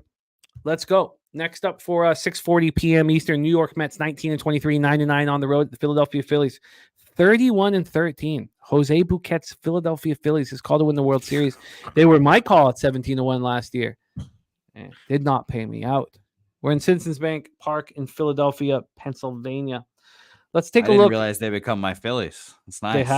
They have become your Phillies, and you've been richly rewarded backing them. The total is sitting at 8. It opened up at 8.5. We know these two pitchers well, and they both deal with arm fatigue during the year. They both generally can be trusted early in the season, especially Taijuan Walker, who did become a different pitcher when he got to be under Scherzer's tutelage. Let's take a look at the money line here. From a money line standpoint, we have this sitting with the Phillies at minus 138. They opened up at minus 145. So we've had a move towards the New York Mets and a move towards the under. No, I wouldn't say everyone, Kelly, but certainly the majority. Certainly the majority here. In the chat. But yeah, there's 50% of the bets and 99% of the money on the Yankees, though, Kelly. And also we have the spreadsheet play today on the Yankees and George Wood on the Yankees first 5. And so, I mean, there's Nate Dogg on Yankees money line. So there's some Yankees love. Back to this spot here, though. Did I do the... So there's been... Sorry, let's just review just so I don't forget. So we have a move to the under and a move to the Mets. Let's get to the cash flow here for this one. We have 72% of the tickets and 65% of the cash on the over. So just 20 and 35 on the under, and it's moving towards the under. That's appealing. You have 86% of tickets and 92% of cash on the Phillies. The line's moving towards the Mets. Tricky. Is Quintana capable of shutting down a team that smashes lefties? We just watched him against a team that smashes lefties, and it was tricky. Quintana against the Braves, at home, allowed 4 earned runs, 6 hits, 3 jacks in 5 innings. 5.44 ERA, 1.55 whip.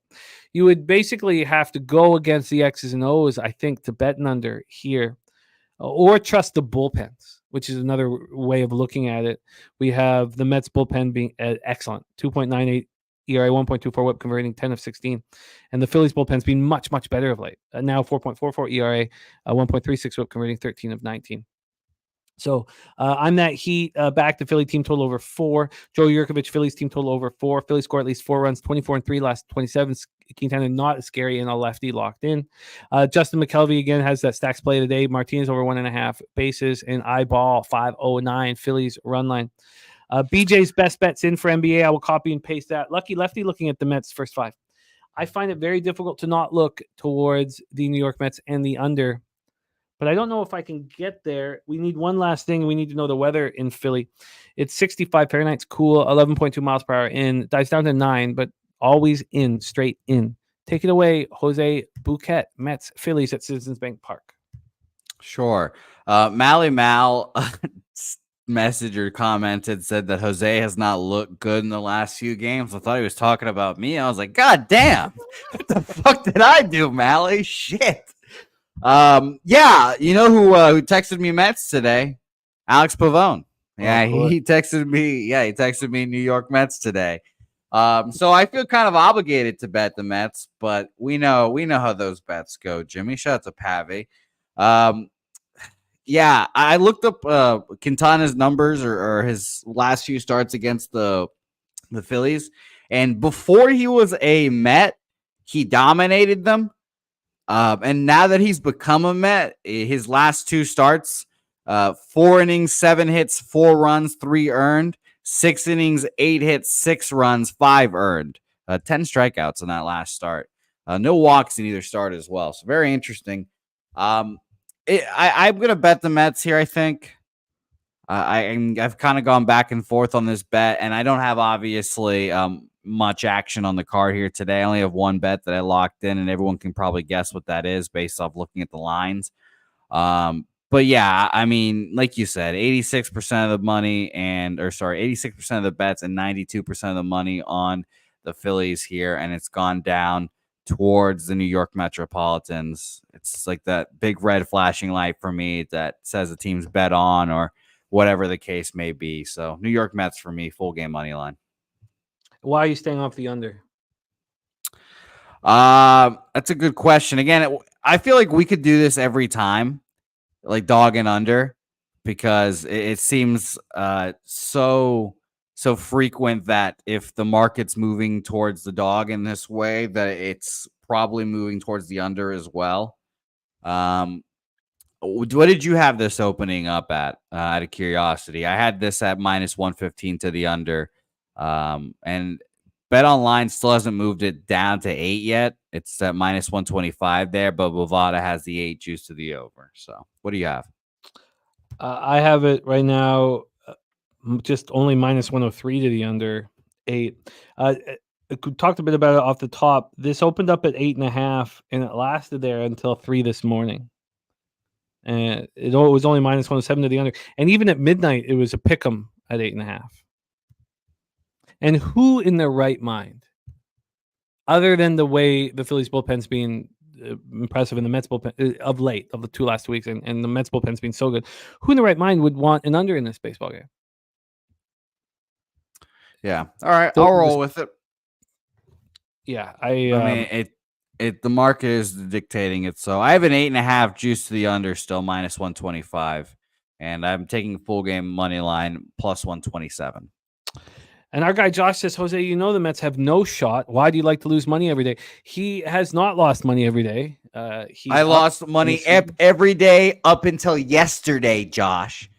I'm the one who's having the bad baseball season. I deserve those barbs, Josh. You should say, Jimmy, you know the Mets have no shot. Why do you like to lose money every day? And to that, I'd say, Josh, the market has been helpful. I know that my record really doesn't indicate that, but the market has been helpful. And the fact that everybody's so against the Mets. It's so funny to me that everyone's shitting on the Mets right now. What have the Mets done to deserve all this? They're not horrible. They're not the Miami Marlins. I understand shitting all over me if I'm betting the Marlins. I wonder what everyone's going to say when I'm taking a +250 plus dog or later in this card. It's going to be hilarious. Look, I'm going to move on both. I'm going to move on the Mets, and I'm going to move on the under, and we'll see how things bang out. I did just bet the Twins at -115. That's available at 365. It's available at -118 at Pinnacle, so they're getting a better line at 365. So I had the luxury of sending it in. And we roll. Joseph Gomez says, I need a win bad as well. He says, shout out to Popeyes for jacking their 3-piece meal deal with fries and a drink for $16 plus tax. You know what Joseph Gomez also said? Joseph might be on one right now as well. He's saying Jose's entering his Menudo era. The 25-year-old is still in the boy band, but just does the hand motions and hip thrusts. Barry Smith says you've been losing money continuously for 43 years. 43 years of you losing money. You know, Barry also is convinced that Jeff is my father as well. So shout out to Barry. Yeah, shout out to Barry and shout out or to uncle, something like that. You know, my uncle owns Pub Sports Radio. One of the two. But shout out to Barry. Speaking of Jeff Slaughter, $100 up for grabs in the horse race today. That's right, $100. Barry, you could win that $100 if you're a gold member, Barry. KBO spreadsheet play of the day, Doosan Bears. I recently had a conversation about going to Korea, and I was like, yeah, I'd only be there for a baseball game and bounce. I'd be 48 hours and done. Why? Why would you want to be there for longer? What am I going to be there? What am I going to do there? I eat like a fucking 12-year-old. more baseball games. Let's move on. I've got my fill. The next spot on the board. So I'm not going to bother sending that in now. The Mets in the under. I'm going to wait a little bit. Let's roll. Next up for us, and Mikey Money is on the Phillies -1. Phillies -1 as well. Mikey, you want to earn that stake back? Earl Sports Mikey? Bets, is there a team that receives more hate per lack of success than the Mets? Says, There's feels not, like but other their fans are own more fans obsessed hate with their the Mets than the team. Mets. Yeah, no, Earl. It's sad. It's sad for a big city club with those fat pockets to lose when they invest and lose when they don't invest and just lose. Earl hates the Mets too. What is he talking about? No, The Mets fans hate the Mets. Let's move on. Talk about your Boston Red Sox. Fenway Park in Boston. Rays 22-22, 8-10 on the road. Rays are coming up. And my guy on the bump, Zach Littell. 2-2, 3.02 ERA, 1.28 whip, 45 Ks and 7 walks. That's a K to walk ratio. 3 home runs allowed. Going to stick it in the team that didn't want him. Hey, Jose? Stick it in the team that had no use for Zach. Are you talking about Cooper Criswell? No, but Cooper Criswell has there's this Red Sox team is pretty good. They're much better than I thought. Yeah, it's disgusting. It's disgusting how good this team is. We have a bunch of fucking pores as owners now. John Henry fucking in the corner. You know what? I'm not gonna go ahead. I'm sorry. It's okay. No. Take a deep breath. What? He's fucking in the corner though. He's getting down in the corner. No. Continue. Sorry. Go ahead. We have to focus on this action over there in the corner. What's wrong? Don't you want your owner getting a little action, man? I mean, his wife posts him in Florida just fucking dancing, having a great time. Like, this fucking guy doesn't give a fuck. But whatever, it's fine. Look, Cooper Criswell is a nice pitcher. 2.10 ERA, 1.01 whip, 25 Ks and 25 2/3, just 5 walks allowed. His last start wasn't great, but it was enough. 4-2 win at home versus the Nats. 5 innings, 3 hits, 2 earned runs, 2 homers, 9 Ks, 1 walk. Speaking of the Nats, shout out again to Patrick Corbin. He's trying to pay me back. He's trying to pay me back. Now, it's going to take a lot more. It's going to take a lot more wins, but he's on his way. That's the first step. Rays versus righties, 237, 672 OPS. Red Sox versus righties, 241, 713 OPS. This Red Sox bullpen's good and confident. 3.06 ERA, 1.16 whip, converted just 10 of 19 saves. But those issues were more extreme early in the season. Rays bullpen, 4.49 ERA, 1.35 whip, 13 of 22 save opportunities. They're playing much better baseball as well right now. So let's get into we'll start with the weather. It's 56 Fahrenheit, light fog. It is cold and the wind is blowing in. Opening up at 10.9, finishing off at 8.6. Yesterday we got the double. We cashed the Rays and the under 8 or under 8 flat, I believe. This one is 8 flat as well at a pick'em, although there are 7.5s on the board. This became a 7.5. This market's been all over the place. Opened up at 8.5, dropped down to 8, back up to 8.5. This is all before midnight. Then it's back at 8. 8.5 at 4:09 in the morning, back at 8. 8.5, 5 in the morning, back at 8. Then 7.5. 7.5 comes at 10:35 a.m. It stays at 7.5 until 36 minutes ago when it gets back to 8. It's at 8 at a pick'em right now. We've still had a move to the under, a half-run move towards that under. Let's get into the money line here for this spot. On the money line, we have these Boston Red Sox at -104 at Pinnacle.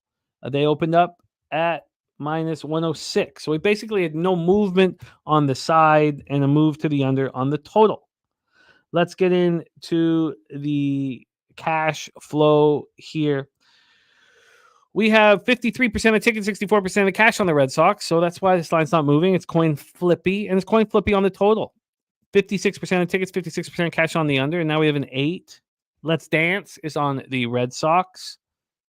Joe Yeager says Red Sox won last 5. Criswell starts in DC. Capper moving on the Phillies. Take it away here. Jose Bouquet. Are you backing your Red Sox today, or are you fading them yet again? Yeah, I'm not moving on the side here, but I was very interested in the under, obviously. This is the Rebenga Bowl. Zach Littell came to the Red Sox for a cup of coffee. He had to fucking tolerate Dave Bush, who I in my baseball viewing life, this is now the standard. Dave Bush was the worst pitching coach I have ever seen in my entire life. It is amazing what the Red Sox pitching staff has done this year under the tutelage of my king, Andrew Bailey. Just so crazy to me how different this team is now. And of course, Zach Liddell was a casualty of that. He's really good. He's been probably the Rays' best starter this year. Everyone's hurt, sure, but he's been solid. Now, Cooper Criswell on the other side, similar story. Rays let him go. Red Sox sign him for $1 million in the offseason, and he's been phenomenal this year, again, under the tutelage of Andrew Bailey. And I think there's going to be revenge on the heart of both these guys. I wanted to bet it under in this game for sure, like I said.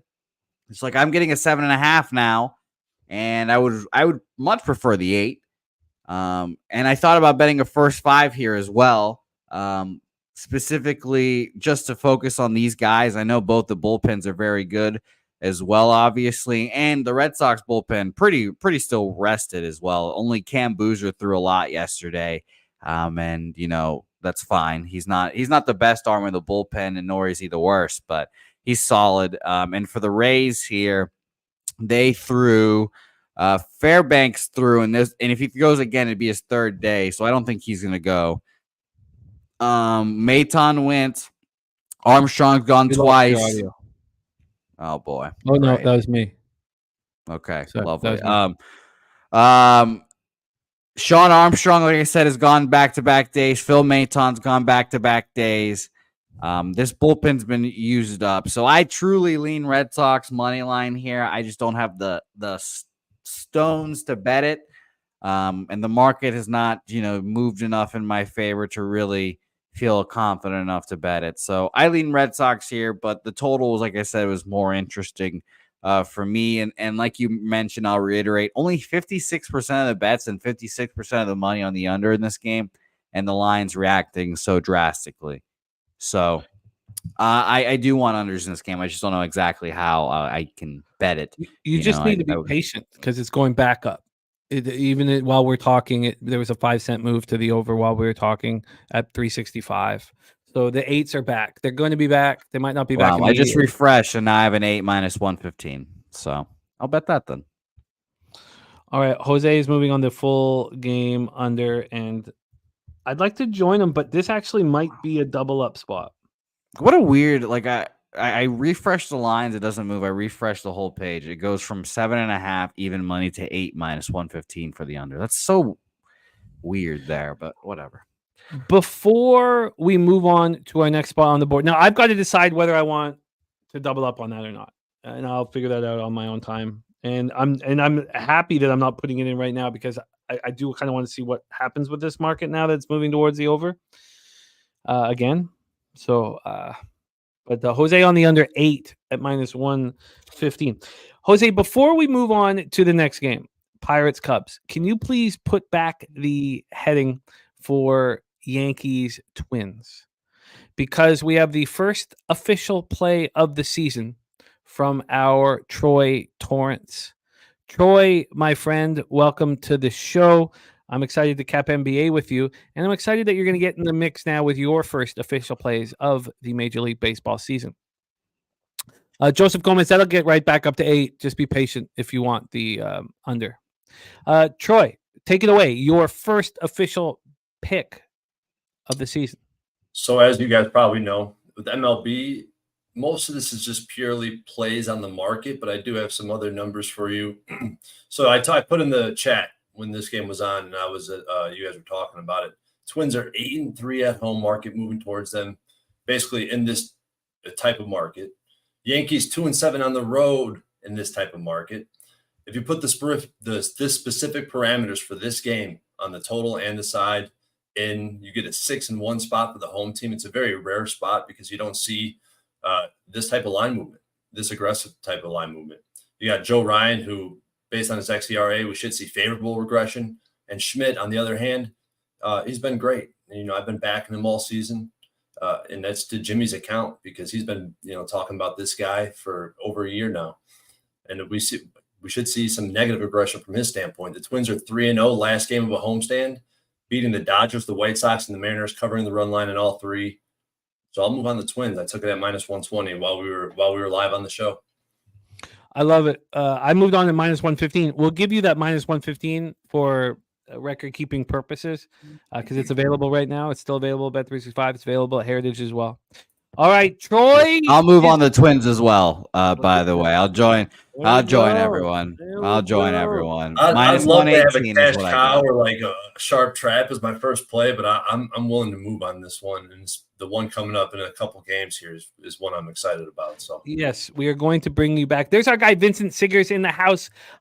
One of my regrets was in my drunkest at Pubapalooza was when Vincent was there, and I saw him, and it was literally about maybe half an hour before I puked on my shoes and went and slept for a few hours, and I regret it, Vincent. I wish I had had more time with you where I wasn't so polluted, and I apologize for that. Vincent, my man, welcome. Yes, we're on the Twins, and Troy is on the Twins. Also, just like normal. You ever hang with me? Between 5 and 7 p.m. is my most intoxicated. Always, that's how I roll, man. That's how I play.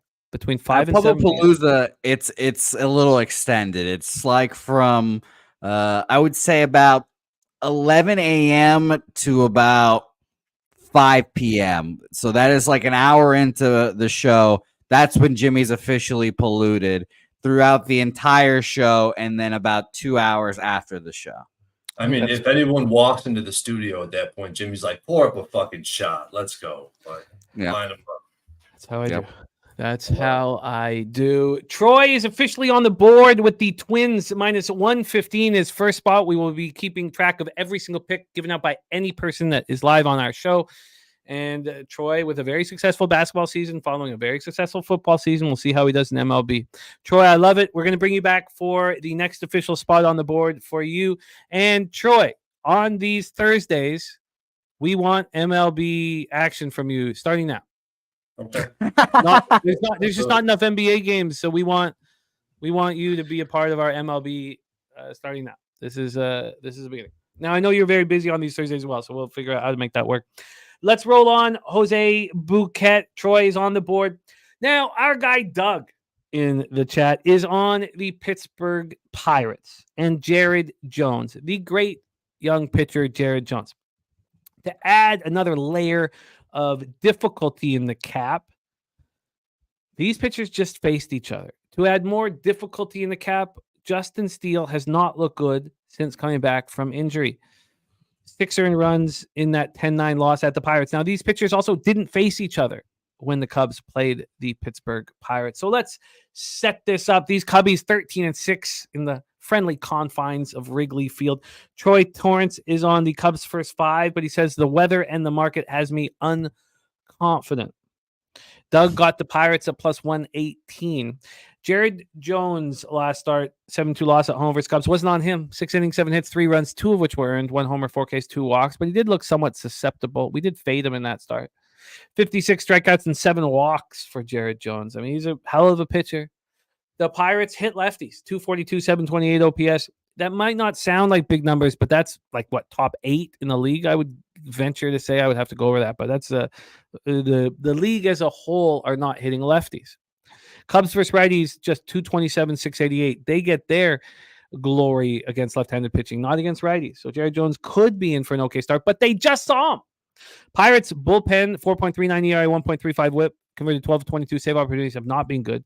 Cubs bullpen, 4.47 ERA, 1.41 whip, converted 12 to 21 save opportunities. They have not been good either. Let's go into the weather first at Wrigley. There's light rain to start the game. It could be pushed back slightly. 65 Fahrenheit, 10.6 miles per hour to left center. Gets up to 11.6 and then drops to 8.4. Get into the line history here for this one. From a line history standpoint, we'll start with the money line. Justin Steele, the Chicago Cubs are sitting at -115 at Pinnacle. They opened up at -131. A 16 cent for the Cubbies, but 15 cents for the Pirates from +121 to +106. We've had a huge move towards Jared Jones here. From a total scenario, we are sitting here with a 7.5. It is minus 114 to the over. This opened up at 7.5 at 8:04 a.m. this morning at Pinnacle. They weren't the first to lock it down. And within 38 minutes, this was an 8. It stayed an 8 for 3 hours. Moved to 7.5 at 11:49 a.m., and that's where it is right now. So we've had no movement on the total from Pinnacle, but keep in mind they didn't, have this available until this morning. Now let's get into the cash flow. You have 83% of the tickets and 82% of the cash on the over. I often find zigzag statistics from a pitcher who sees an opponent second time. Is it hard? Jared Jones was just average, but Steele was bad. So you can expect Steele to be better. A ton of money on the over. And then on the money line, you have 82% of tickets and 97% of the cash on the Chicago Cubs. Von Polo said he's ready to get soaking wet at the Saturday Preakness. Oh, God, Von Polo, you're lucky to get to party in that infield. Why is he getting wet? Because it's going to be raining. What do you think? It's going to be... I don't know. That's what I was curious. Jesus. He's going to be gasming all over the place. Going to have just... No, I thought people were going to be gasming on him. Uh-oh. That's what I thought. Preferably women. Oh, Jesus. You've made an enemy. Oh, wow. Well. You just made an enemy. Well, I know why you're saying that, obviously, because Taint's in.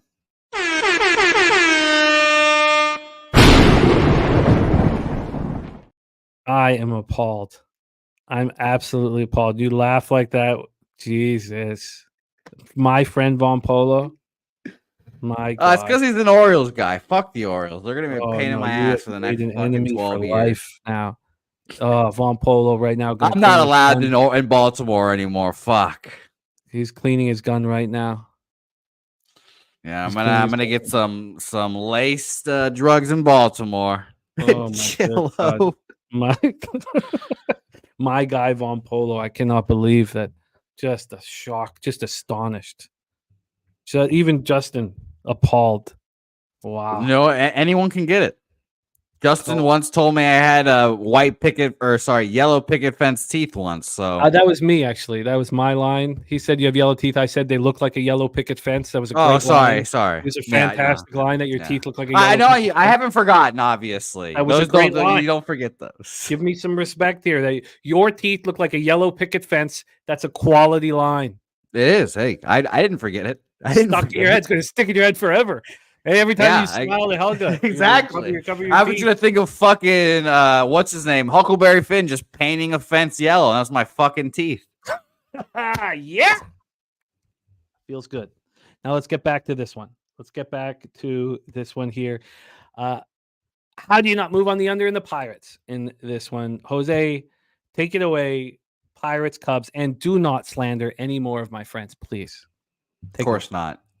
Under was a lean for me, but I get wary on these back-to-back starts. So that's why I'm off, really. I'm not interested in back-to-back unders. I want to under, typically when they both struggle.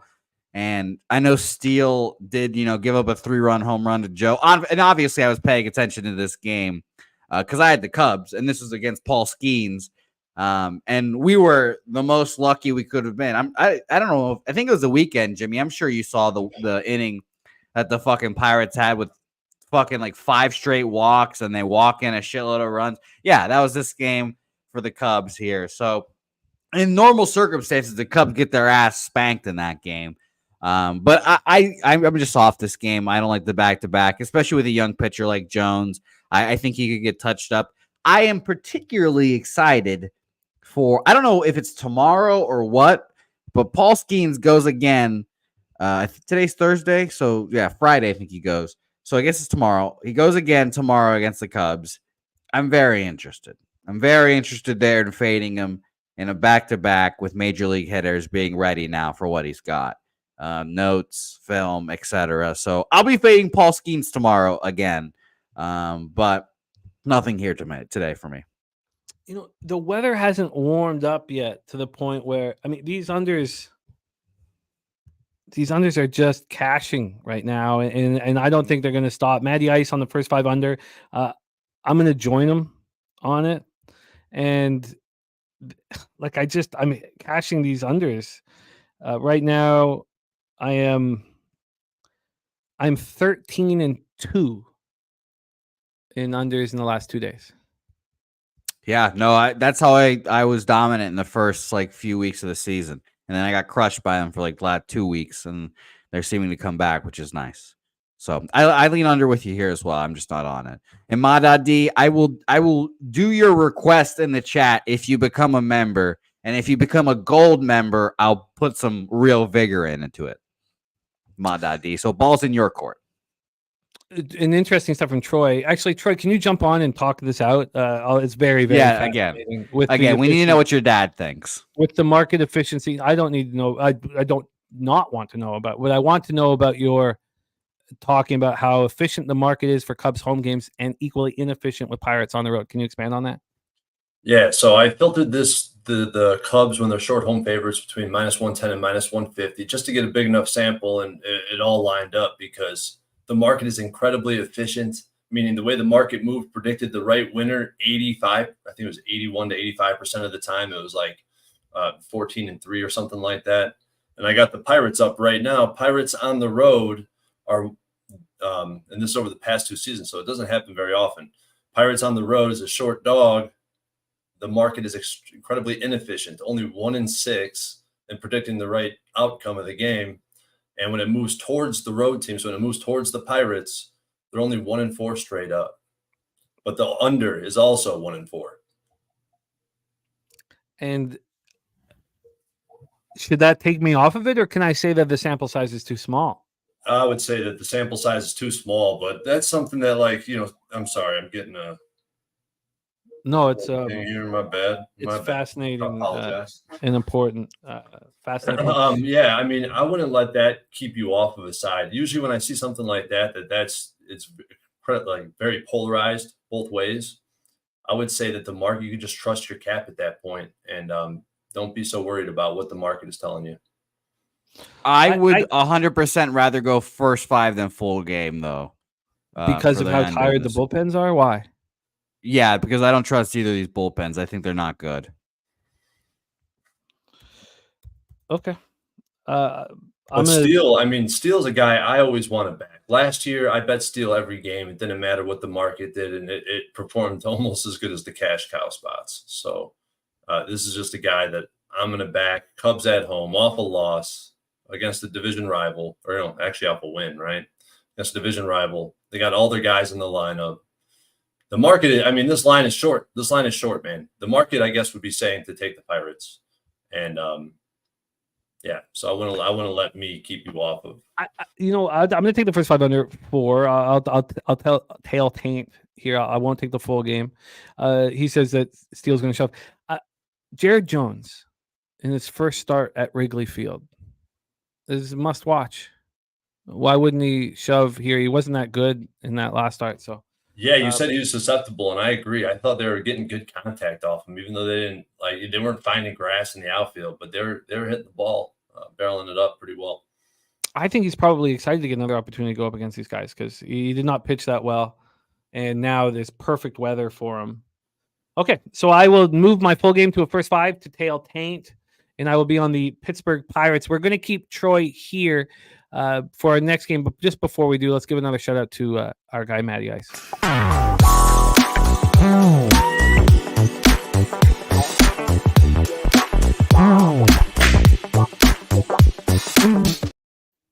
Mikey Money says that win versus loss factor is huge because Pittsburgh's off the loss. The play should be Pittsburgh.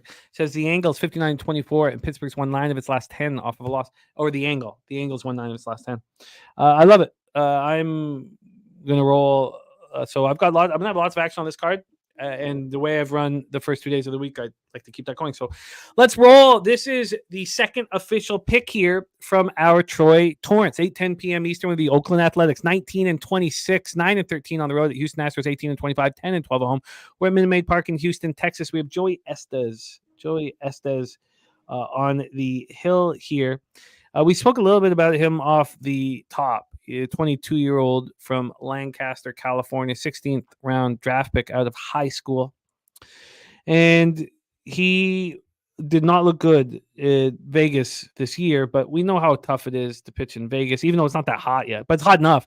6.04 ERA there, 1.45 whip, 26 strikeouts and 28 in the third, 10 walks. He allowed 7 home runs as well. He had one start here in Oakland, and he looked quite good. It was a very, very good start for him. It was an 8-1 win at Seattle. 5 innings to its 1 earned run, total shot, 5 Ks, no walks. So that is Joey Estes, the 22-year-old. Then we have Christian Javier going up against him. Christian Javier got lit up and smoked an 8-2 loss at the Tigers in his last start. 5 hits, 7 earned runs, 2 jacks. This is a nice opportunity for him to bounce back. The A's aren't hitting righties, 221, 681 OPS. Astros versus righties, 254, 716 OPS. We're just waiting for the power to come against righties because the average is nice.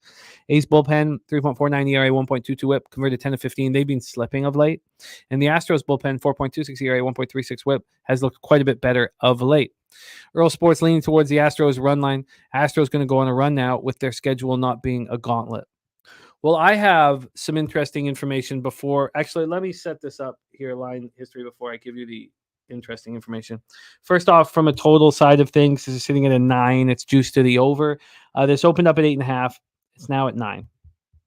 From a money line standpoint, I'm trying to get some overs into my action. I have stopped betting them almost entirely, and that doesn't make sense. I don't want to become that extreme. The Astros opened up at minus 213. They're now minus 195. We've had a real legit move to the Oakland Athletics, which we've seen often this year. Plus 193 down to plus 178. We get to the cash flow here. You have 89% of the tickets, 89% of the cash on the Houston Astros, and we have this move towards the Oakland Athletics.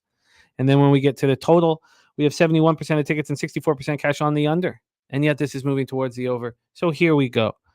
We finally got to our first over, I believe, of the week.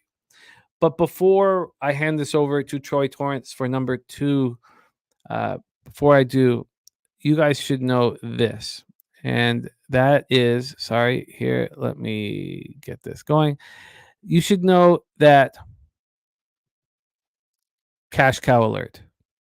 Oh, sorry, boy. Waffle alert. Sorry, cash cow's on my mind. Waffle alert. We have a waffle alert. Waffle alert. The Astros on the run line is the waffle play of the day that our guy, Dabby Cab, decided to stay off of and was thinking of betting it all night and all morning. The waffle play of the day is the Astros on the run line. Troy Torrence, take it away. A's, Astros at Minute Maid. I'm going to go straight to the market in this game because you mentioned cash cow, and this is actually like the inverse of a cash cow. This is what happens when the market moves away from a big home favorite in this, like it's happening in this case. So we know the cash cow market between minus 250 and minus 180 market moving towards home team, 80% of bets on the home team. Well, in this case, everything stays the same except the market's moving towards the road team. Well, in that case, the home team is 12-14 straight up. So that's saying that the road team wins in this marketplace 56% of the time. 56% on a plus 175. You need 36% to break even. So you have a huge edge, in my opinion, right there. And if you look at this sample, it's funny because I bet this exact situation 2 times in April, and I lost with the Marlins at the Braves, and I lost with the A's at the Yankees. Well, after those 2 losses, it went on a 4-game winning streak. So it's coming off a 4-game winning streak. The last one, the Red Sox lost to the Nationals 5-1 at home. And I mean, it's pretty easy and simple for me because of how successful I've been in this price range and in this type of market. And young Joey Estes, I mean, he's got potential, obviously. And I think rookie pitchers this year have been bet on pitchers. And Javier, if you go back and look at his history, I know he's coming off a tough start. You don't want to fade a guy coming off a start like that, especially a guy seasoned vet like Javier. But he usually follows up a bad start with a bad start. At least last year, that's what he did. His quality of contact is up significantly year over year. It's enough for me. I'm on the A's. I bet it at plus 175. Wow. The A's. Have you tweeted this out? I have. Okay, so then I bet this one last night because I seen a fast. It started moving towards the A's right away. Troy is on the A's at plus 175. Before we go over to Jose, what kept you off the over? Because I'm so confident in the side in this case, like I think it, if I bet this game 100 times, it should have a significant edge and significant profit.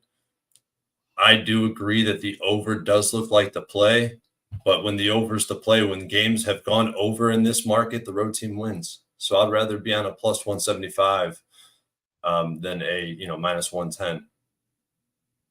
And did the A's team total interest you at 3.5? In this market, when the games have gone over, the road team is 8-4 straight up. So say it again, Jim. Sorry. The team total at 3.5 for the Oakland A's. That does interest me. That's something that I probably should consider. And someone pointed that out. Someone popped in my messages, my DMs on Twitter, and said that, hey, I just want to let you know this is your record on your cash cow team total overs. And it was right there alongside with the record itself. So I should probably be looking at team total over. Fascinating breakdown. Jose Bouquet, A's, Astros, take it away. I'll keep it short. I've got nothing on this game. Everyone's saying I'm going to bet Oakland is hilarious. I thought about it, sure, but I think they're too big of an underdog for how good I think they are. I'm sure they just got spanked, but I think they show some backbone here, and I can find a win. No action for me. The only reason I'm not on the total moving up, Jimmy, is because I haven't bet many of them, and don't have like a sample size. I mean many of them. I mean overs, and I don't have a sample size of like the total going up a half run with all the money on the under to see how that works out as well. So I lean over with you here, and if it goes over, I think the A's have a chance because if this was an under game, then I think the Astros would just beat them down like 6-0 and then move on. But if they're scoring runs today, they have a chance. Hey, I got a question for Mike in the chat. A bounce back spot for Houston. They won 3-0 yesterday. Yeah, it doesn't make sense, but maybe it means offensively. So we'll see. Offensively, I cannot quadruple up on this game. I won't. So I've got to figure out what to cut because it all sounds appealing. The A's money line, the A's team total over, the first 5 over, the full game over. So I've got to figure out how to bet this. But I'm very interested in being involved in this one. Very, very interested. Troy. Oh, sorry. Let me move this over here. Okay. Troy has moved on the Oakland Athletics at plus 175 here. Kelly McInnes on the A's as well. Danzo back in business. Great to see you, Danzo. He's on Oakland first inning at plus 380. And Nate Cerna says 2 straight under games. I think that helps as well. 2-1 and 3-0. And Mike Money. So Mike, can you expand on what you mean by the bounce back? It's Javier's bounce back. Javier's bounce back. Okay, so you said Astros bounce back, but he meant Javier's bounce back. Okay, that makes more sense. Okay. And Jerry Davis, someone said Javier was on the sticky stuff too before last start. Okay, I like it. Kong's Clip says, how is nobody worried about the waffle right now? You were right. I did say that, didn't I? I said that I wouldn't be on the other side of the waffle anymore. Remember, because it blew up in my face last time I said that. Well, that makes it. You also did say you would not let your friends back ugly dogs alone. You did say that as well. Yeah. Oh God. I mean, I can't be worried about the waffle when in this price range. I mean, this is my sweet spot. This is where I like to operate. Look, I was in your seat saying the exact same thing, and then I messaged Jose afterwards and said, "Well, why was I going up against the waffle?" Okay, Troy, it's the best angle in sports, dude. Come on, 18-2. That's a fucking hell of a sample. That's crazy. That's crazy. That's crazy. Even when Dabby's not on the show, he's on the show. Okay, I've got to sit with all of this information. Troy, we have one more game to cap before we get into NBA, and I can't wait to cap NBA with you. Richardson saying, looks like to me making 2 bets now. I will have 2 bets on the game. I could even have 3. There's 0 chance I'll have 4. No chance. Okay. The fork play of the day is the bet against the waffle. Yeah, you don't want to go up against Waffle. Troy, one more game, Reds, Dodgers, and then we will get you back in action. Troy's first 2 official picks in MLB of the year: Athletics plus 175, and the Twins at minus 115. Let's roll on, Jose. Our final game on the board here: Cincinnati Reds 18-25, 9-12 on the road. The LA Dodgers 29-16, 15-8 at home. We're at Dodger Stadium in Los Angeles, California. It is a bullpen day for the Cincinnati Reds. Brent Suter going to get it started. He's been a very consistent reliever for them. Now he has allowed 4 jacks over 25 and 2/3, but 23K, 7 walks. And I honestly think here, Jose, we'll see what the market's saying, but my first thought is if you have to go up against the LA Dodgers, wouldn't you prefer a bullpen day? Then you could maybe yeah, probably. Because one man alone cannot do it. You know? So I thought maybe a bullpen day. You start that nasty 1-2-3. You start them off against the lefty. Coin saying Cincinnati can't hit right now, and Doug says Dodgers kicking ass. Kelsey joining us. Joe Yurkovich says Nick Martinez alert. Does that mean that Nick Martinez is the primary? Let me just see. That's a great question. I've been on bullpen, so I'll look at daily lineups, and that is crucial. If he is if that is the case, Nick Martinez is listed as the primary on RotoWire, so very interesting. God, he's terrible.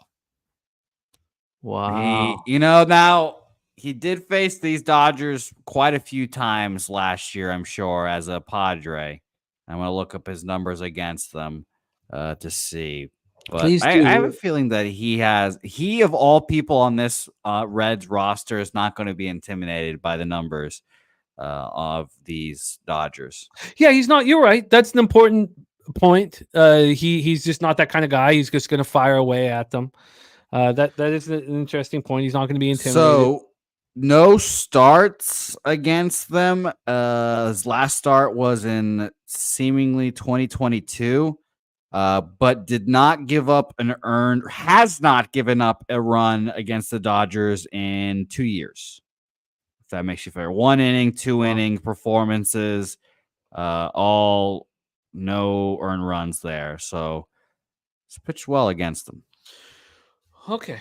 That's a fascinating situation that I had not properly capped. And Max Muncy also, by the way, 2 for 4 home run, and Mookie Betts gets to him 6 for 21 home run, 286 average. So Earl Sports Bet says it's our favorite angle, Jose. No one should be minus 300. He's on Reds first 5 and the Reds full game. And it is now 1-0 Yankees. Picks from Dave joining us. Long time picks from Dave. Nice to see you. All right, let's set this one up with Glasnow. And it's now Glasnow. We haven't touched on him. He's been incredible. 6-1, 2.53 ERA, 0.86 whip, 73 Ks in just 57 innings. His last start, 2-1 loss to the Padres. He was electric. 7 innings, 1 hit. It was a solo shot. 10 Ks, 2 walks. And the Reds aren't hitting. They're just not hitting. Overall, 215, 651 OPS versus righties. Dodgers are smashing lefties, 274, 786. But they are starting with Suter. And then they'll move on to Nick Martinez, a righty. Reds bullpen, 4.25 ERA, 1.29 whip, converted 7 of 10. They've been pretty good. Dodgers bullpen, 3.05 ERA, 1.06 whip, converted 14-19. They've been very, very good. So let's start with the weather. First at Chavez Ravine, just off of Echo Park Boulevard. 62 Fahrenheit, 8.4 miles per hour to right field. Drops down to 6.9 miles per hour. Let's pull up the line history and the cash flow. On the money line, we have these Dodgers at minus 311. They opened up at minus 285. So 27 cents of movement towards them. Makes me wonder if this was a cash cow. Obviously not a cash cow situation. Why wouldn't it? I'm very curious to hear why it wouldn't be a cash cow situation.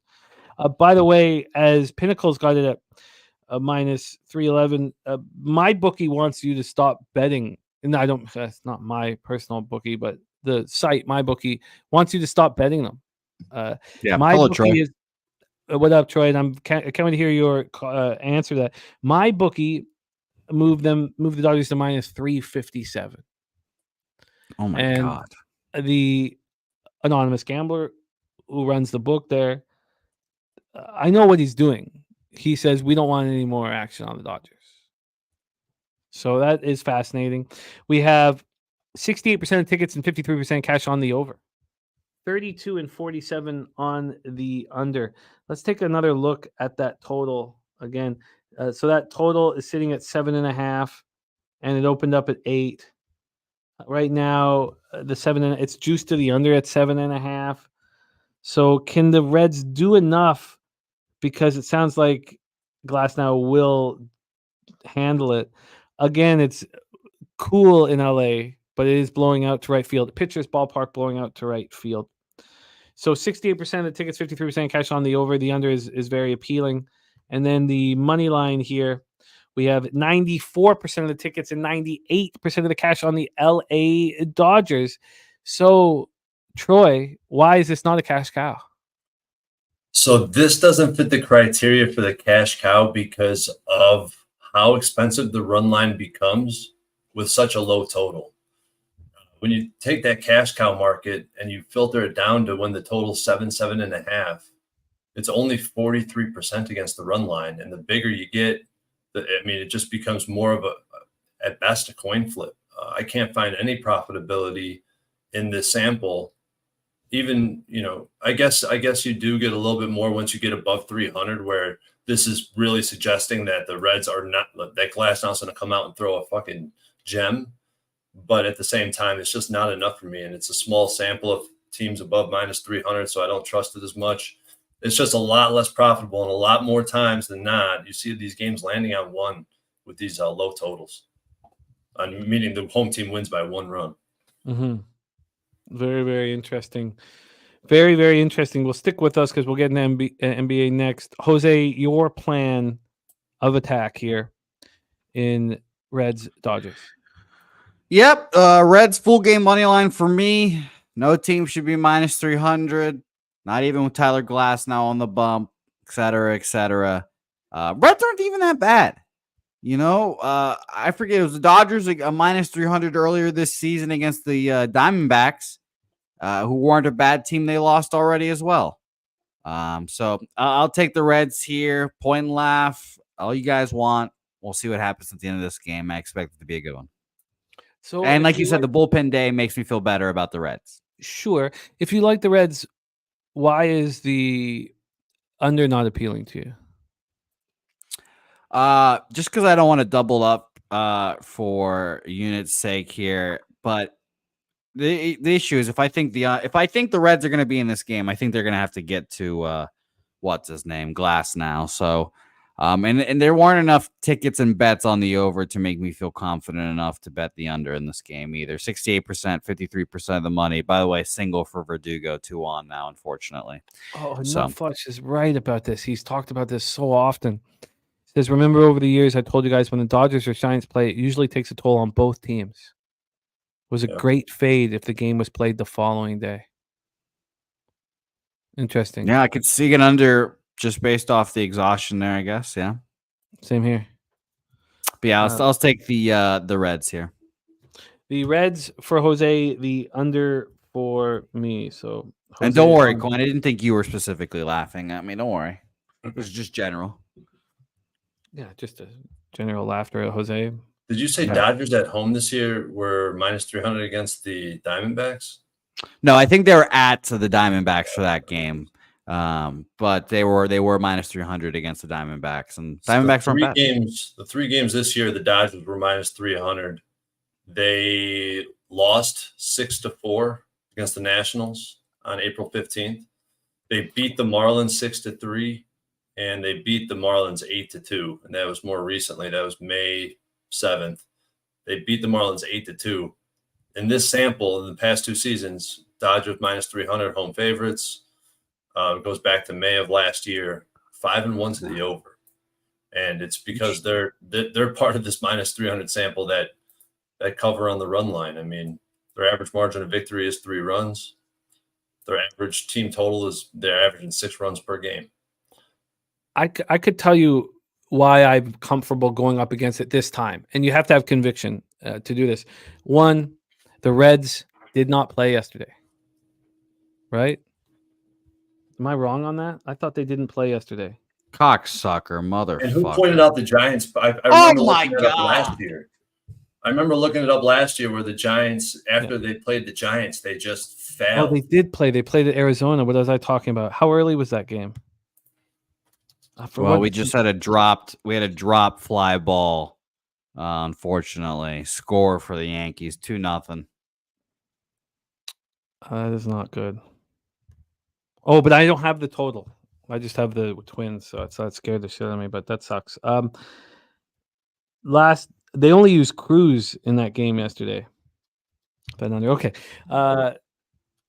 Yeah, played Arizona early, says Coin. Okay, but they only use Cruz, so that that takes away. But at least we have a fresh bullpen, and the Dodgers traveling after a series against the Giants. So I'm going to move on the under, and first 5 minus 1.5. Joe Yurkovich looking for the Dodgers at plus 105.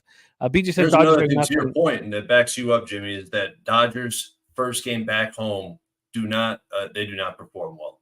They offensively or defensively go back and check. And I'm looking at after they play the Giants. Every game in the last year that after they played the Giants, they lost and went under.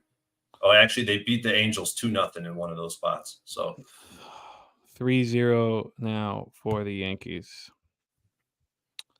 All right. But Dodgers off a loss. Yeah, Nathan. I know. It's a tough spot. All right. I just moved on the Minnesota Twins live again here. Plus 276 is what I got. Hopefully they don't score again, and I'll be more pissed that I didn't wait, but I'm on them again. I'm interested in joining you, but I'm going to need I'm joining with a half a unit. Okay. I'll have to come in as well. Oh, God. Troy, I love how I did it, and then you did it, and that forced Jimmy to do it there. That was beautiful. See, the phone's out now for the live bets. It's great. I don't want the plus 290 though. You want the plus 2.5 or whatever. I do, but they only offer me a 3.5 at ridiculous odds, I'm sure. No, minus 140. I mean, it's not so bad. I'm gonna take it. 2 strikes. Okay, to Billy Preakness, Dodgers 2-1. I'm seeing 1-1. Oh God, I didn't get in on time. Plus 2.5 at plus money. Yep, 2-2. Strike 3. Innings over. God damn it. I kind of want that 3.5. I'm gonna take the risk here. I'm gonna take the risk that what I'm going to do is I'm going to take. I need Clark Schmidt to shut the Twins down. Then I'll take a good line on the 3.5. If that happens, instead of taking the 2.5 right now, I could take I'll get the 3.5. I'll get the 3.5. All I need Schmidt to shut the Twins down. If that doesn't happen, you guys are in business, and that's fine. I'm going to take the risk there. Okay, let's roll into NBA, Jose. But let's review all action here. And I've got a huge card now, so I'm in tough with the Twins here. Then I'm going to be on the Mets in the under. I'm going to be on the under in Tampa, Boston. Is that a first 5 and full game? I've got to figure that out. I'm going to be on the Pirates in the first 5 under. Taint play today is the first 5 under. Troy's on the A's at plus 175. He's also on the Twins. I wonder. I want to be on overs. Is that first 5 over, full game over, and A's team total over? I think I'll do that because that will put me in a situation where I'm not going up against the waffle. Lamont Williams max bet is on the Rays over team total over 3.5. Then Jose's on the Reds. I'm going to be on the full game under 7.5 in Reds Dodgers. That is our MLB. Jose, can you review your action? Yes, a lot of action here today, unfortunately. We talked about Vancouver. We'll just toss that in here. I'm on the Canucks as well. But Reds plus 265 money line. Mets plus 127 money line. Full game under in that game as well. 8.5 minus 125. That's what I can. Full game under in the Red Sox game under 8 minus 115. And Twins. Not Twins first 5 full game as Troy's would say, but Twins full game and a live bet on the Twins as well. Minus 118 and plus 276. I did move live. I took the under 10.5. And as soon as Schmidt gets through this Twins team, I will then take the plus 3.5. So for your sake, Jimmy, and for our sake, I hope that plan blows up in your face and the Twins score 3 in the first. that would upset me, because then my That under would 10.5 would be in peril as well. Thank you for your positive wishes and your keen sense of when to. Well, feel don't worry. confident. Dave just moved on the under 10.5 with you, so you're in good company as well. I do like that. 4-3 victory, Jimmy. That's all I'm asking for. 4-3 Twins. It'll be a great time for all of us. But yeah, shout out to you guys. NBA is here. Got a lot of good basketball games coming up, and I guess I can start paying attention to basketball now that the Celtics are in the Eastern Conference Finals, as we all thought. We walk there, no problem. We'll just smack the Knicks dead body or the Pacers. We'll get revenge on them. And then we'll play a really good Western Conference team. I can't wait. But shout out to you guys. See you guys in a bit for 4 heats of horse races. There he is, Jose Bouquet, who wants to talk about what he calls shooty hoops, and we will not listen. Let's break down NBA action. We got a couple beauties on our hands. We're going to be talking Thursday, May 16th action, as well as Friday, May 17th action. And Dav fan, yes, we are on the Canucks. And I've hammered both those games tonight in many different ways. But Dav fan, in that game, I am on the Vancouver Canucks. I'm on the first period under 1.5, and I'm on the draw, all for big plus monies spots here. So, okay, the 3.5 is back. Wow, that's interesting.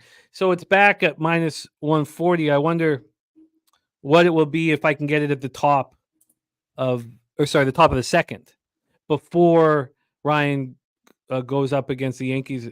Before Ryan goes up against the Yankees again.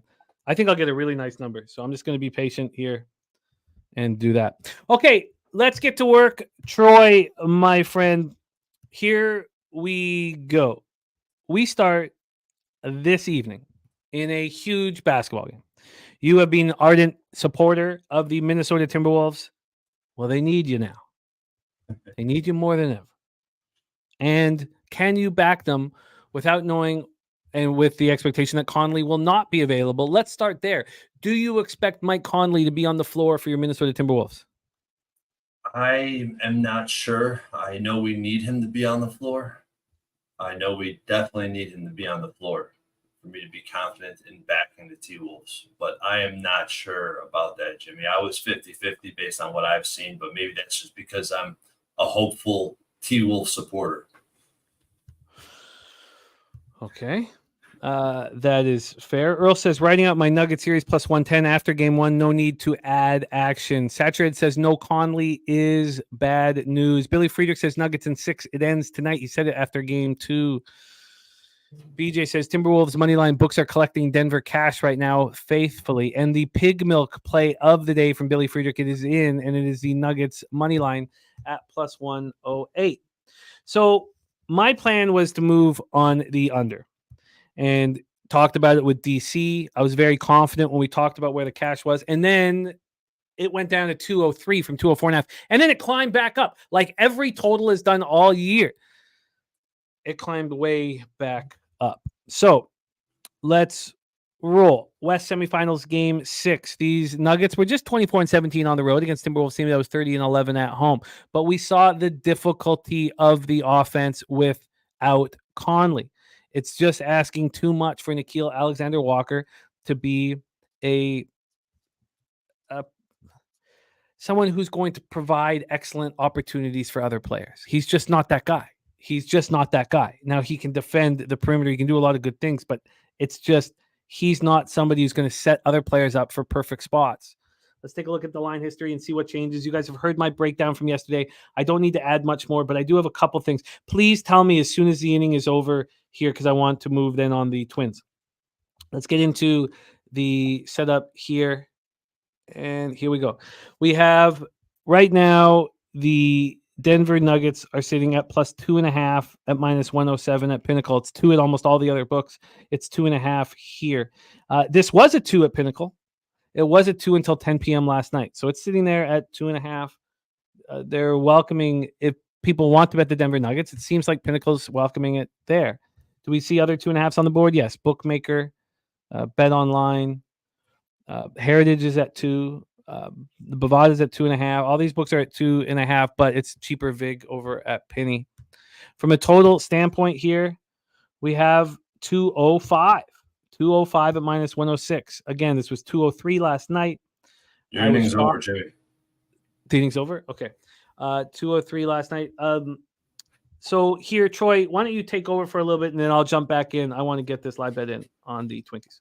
Yeah, I feel like I should start by saying the average amount of dollars being bet on the over in these games is 89% in this entire playoffs this year. 89% is the average dollar amount being bet on overs.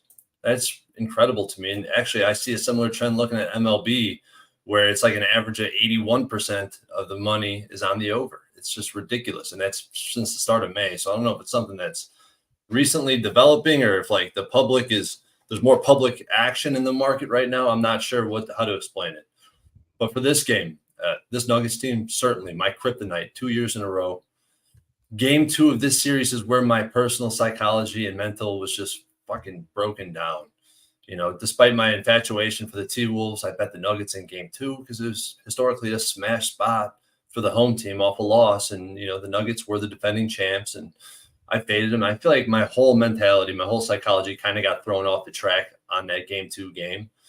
And I've had a tough round 2. After an incredible round 1, round 2 has not been the same.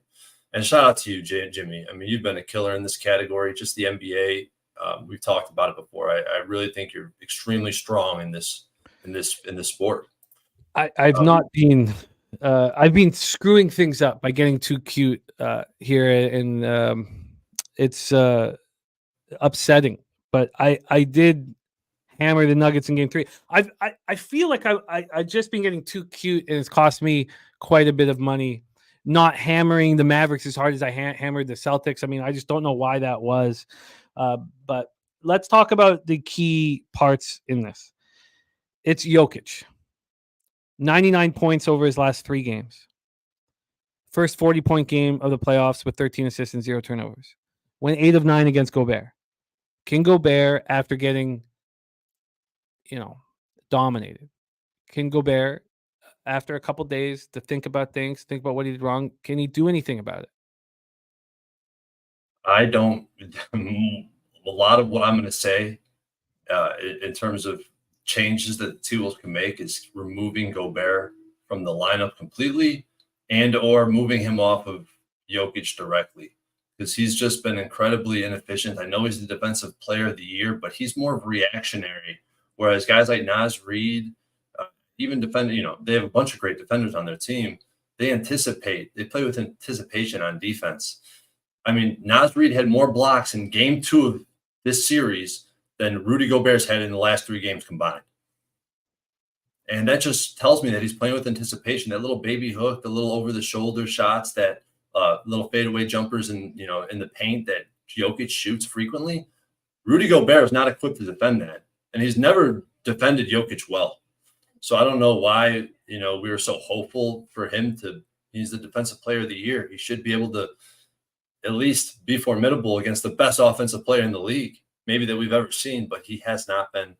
I think that's the key piece, Jim, that's like the biggest move Finch can make is taking him off the lineup or making him the secondary layer of defense versus Jokic, not the first layer. I think that would be the move too. Get him out of there pretty early, like 4 minutes, 5 minutes in, see how he's reacting immediately. Yeah, that's a good point. Give him a shot. Let him go out there and he is the defensive player of the year. Go prove it to me. You got 5 minutes to do it. The idea that Denver would win these 3 games so easily with a no-show from Michael Porter Jr. is what's so scary about the Nuggets. They've won these last 3 games by an average of 16.7 points. And I want unders, but I don't want Conley in the lineup. I'm pretty sure he's not going to be in the lineup, but I don't have any information on that. I want first half under. I want full game under. I'm very pleased that it's climbed up to 205. It was at 204.5 yesterday when we did the show, and then it got down to 203 last night. And I was like, oh God. Now we're at 205. I wonder if it's hit its high water mark, but it hasn't really. Now at 12:36 p.m. it got up to minus 108. At 12:12 p.m. it was minus 110. At 12:10 p.m. it was minus 114. I didn't realize that. So at that point, it looked like it was going to get to 205.5. It doesn't anymore. I think I got to bet this soon. I think I got to bet this right away. Let's take a look at the cash flow once more in this one, as we talked about it yesterday. So now, after 24 more hours of action, now 38,254 tickets in, 64% of the tickets, 59% of cash is on the Nuggets, and 94% tickets, 92% cash on the over. That's just it's under, man. I got to get this in soon. And now Norman Ross says Conley was at shoot around. Is this a spot where if you want the under like I do, and Conley plays, and I know he wants to play so badly, is this a spot where he can slide in there on one leg and inspire the team? I believe so. I mean, his veteran presence, playmaking ability, his shot-making ability too, they need it. He punished his defense for overplaying Anthony Edwards. Nobody else on this team can do that.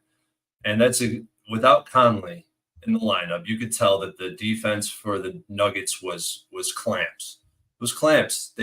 Everybody hedged. As soon as Anthony Edwards touched the ball, everybody took 3 steps off their guy, started collapsing on the paint. And whoever was closest to him, they just went straight to Anthony Edwards and trapped him, doubled him.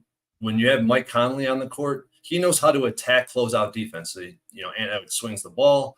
Mike Conley gets in his hands. He knows how to attack in that situation, whereas I feel like nobody else does. Nobody else takes advantage. He's a key piece. Very important to have in this lineup. Do you have a plan of attack? So would you say straight up that I should probably stay off the under if Conley's in? I don't know. So let me actually bring you. I'm going to bring you some facts that I have on this under too. And I moved on the under after you're seeing your sentiment towards the under. So line functionality. I talked about it in round 1, how line functionality was so telling on what was about to happen. Well, that's gone out the window. Just like most things in this world, we see regression. It's 0-3 in this series. I'm not going to go through the specific time, but the line functionality, meaning where it closes relative to the last game, it was telling in round 1. It's not telling no more. SDQL since 2010, home favorites off 3 consecutive losses and a total less than 210 is 9-1 to the under. Home favorites of 3 or less. This is from the database. Last 2 seasons, home favorites of 3 or less. Market moves towards the road team, 10-4 to the under, and like I said, average dollars bet on the over in this playoffs is 89%.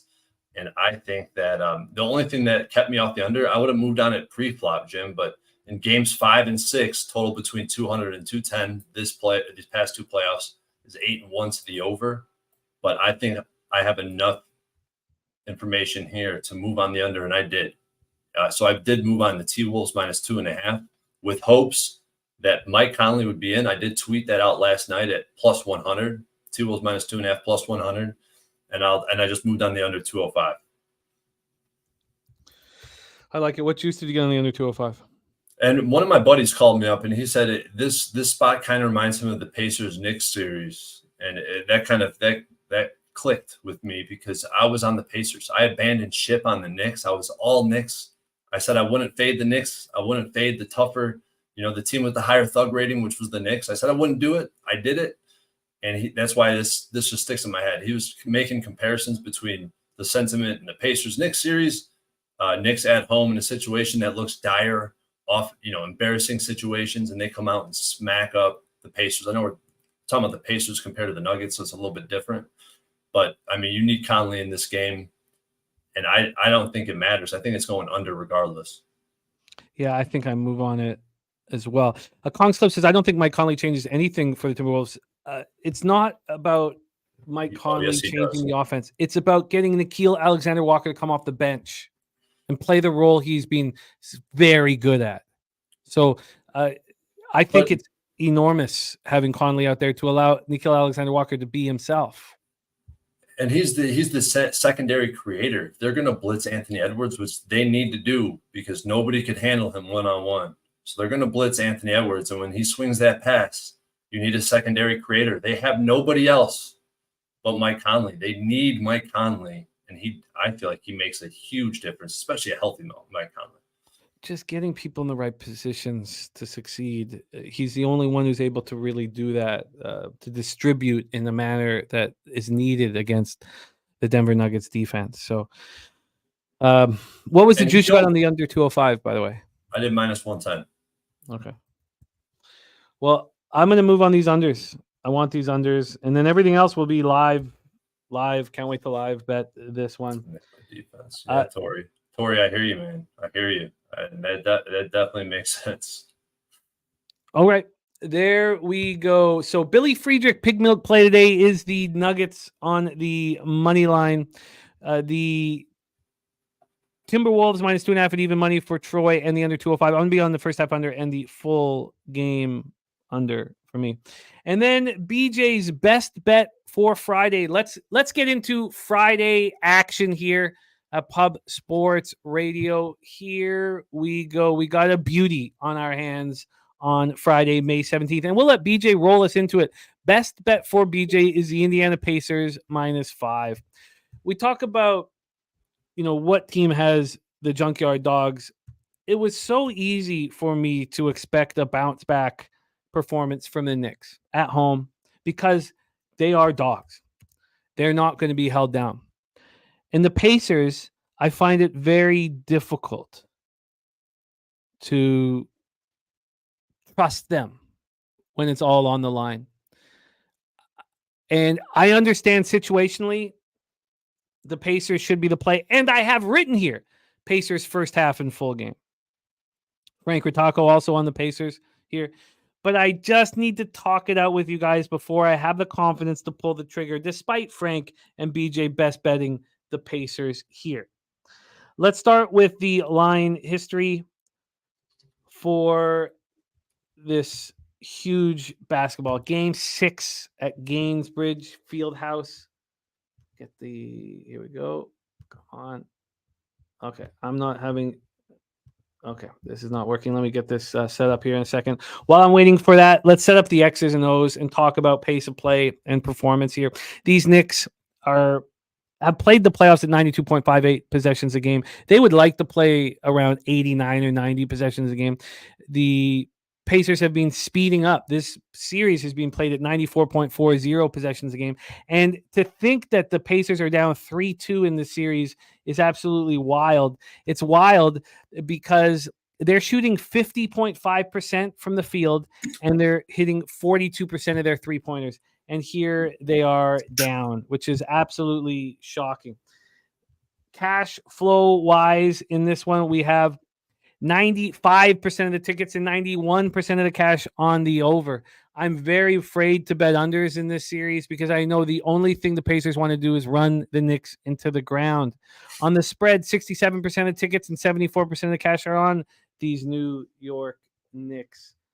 Let me get this, see if I can get this up now. Again, I'm having problems with the line history. I'll pull this up here, refresh it and pull it up. Joseph Gomez says, you think it would be an autoplay on the Pacers with the refs helping significantly, but there's no dog on or in the Pacers. Andrew G says the Pacers need to push the pace. The Knicks are now 1 win away from their first trip to the Eastern Conference Final in 24 years. They were very, very good in that last basketball game. Brunson was spectacular, and Hartenstein, every loose ball, every rebound was his. Brunson said that he was fine. He said everything was okay. He shot just 37% over the 2 games in Indiana, and then he went for 44, his 5th game with at least 40 points in these playoffs. The surprising thing, and something that I don't know if the Pacers can change, is their paint presence. Brunson scored 26 points in the paint in that game. That's the second most he scored all season. The only game he scored more was that he scored 30 in that game where he put up 61 against the Spurs. He has been spectacular. The Knicks defense has not been good. And it didn't look good to start the game in Game 5. And then they completely shut down the Pacers. The Pacers, after their first 12 possessions, the Pacers scored 20 points first 12 possessions. Then they scored 91 points on their next 92 possessions. It was just the 3rd time this season that they'd been held under a point per possession. and it was, the Knicks' best defensive game. So what did the Knicks do different? And it's clear they played their small lineup. They stopped playing Achua and Hartenstein together because you're not going to be able to have any offense if you have Achua and Hartenstein together. So it was a very simple move. The Knicks' offensive rebounding percentage of 50% was huge. Offensive boards turned into 27 second chance points. Can Miles Turner change that? Can anybody on the Pacers change that? That's the question. Take it away for us here. I'm going to get the line history back up here, but take it away for us here, Troy. The big one. Game 6, Gainbridge Fieldhouse in Indianapolis, Knicks Pacers. So we've already put behind us that, I screwed this series up. Even though I've been more effective in this series than the rest of the round 2 series, I definitely screwed this one up by fading the Knicks last game, especially after listening to you and your how just sold and, convicted you were in the Knicks last game. But if you look at this Knicks team, they're special. I feel like the league is lucky that they're so beat up at this point. The Villanova trio is just impressive, and they're just so all the complementary pieces that they got. Brunson, perennial all-star. I've been saying that for multiple seasons. Josh Hart is one-of-a-kind basketball player, ultimate connector. DiVincenzo, three-point specialist, another guy with a high motor. Sprinkling some Hartenstein, you got a party. Knicks had 20 offensive rebounds compared to the Pacers' 5 rebounds. The Knicks had 30 more field goal attempts than the Pacers. That's the type of shit that travels. It's the type of shit that don't go away. You don't have to have a good shooter. You don't have a good or bad night when it comes to hustle. You always got it. So immediately right there, and Troy Coker saying in the chat, and it makes me to this point that I'm talking about right now. He said Pacers have a bad shooting night, Knicks on the money line. And I just think it could easily happen. Something that you could depend on, like the Knicks, what the Knicks are made of, their DNA is made of something that is going to go with them from game to game down, any game they play. Whereas the Pacers, they need to have a good shooting night. It's just, but here we are again in this type of spot where the Pacers coming home, backs against the wall off a blowout loss. Are you going to believe in what you just seen? The table's completely turned from what we just seen in Game 5. And just like last series, the line functionality in the series is 0 for 3. Line functionality would suggest the Knicks are the side. Game number 3, the Pacers were laying 7. They won, but they didn't cover. Game 4, they were laying 6. They win and cover. So that's 0 for 1, right? Now they're laying 5.5. And both games in New York, or all 3 games in New York, were all incorrectly, functioned by the bookies, meaning that they haven't been right in how this line has moved. So you can kind of throw that out, or you could say that because this line is short at 5.5, less than 6 that it was last game, that the Pacers are the right side. I don't know. That's up to you. But what I did look into is, home favorites. This is not a big sample, definitely a small sample. I got a sample that says it's a slightly, this spot slightly favors the Pacers historically. I just can't bet against this Knicks team. I won't do it again for my own well-being. I don't know if I'll be on the Knicks and the spread, but I have no action in this game currently. I feel like I shouldn't bet it. Very, very, very interesting. I don't want to get too caught up into what we just saw in Game 5, but I question, can the Pacers handle the pressure? I question it. I don't know. I don't know if the Pacers can handle this pressure. I know the Knicks feel good about themselves. Moving McBride in the starting lineup worked. Playing small ball worked. And I have Pacers first half and full game written here. But now the Knicks have no pressure on them. They can take over this game early. I'm sort of at a loss as well.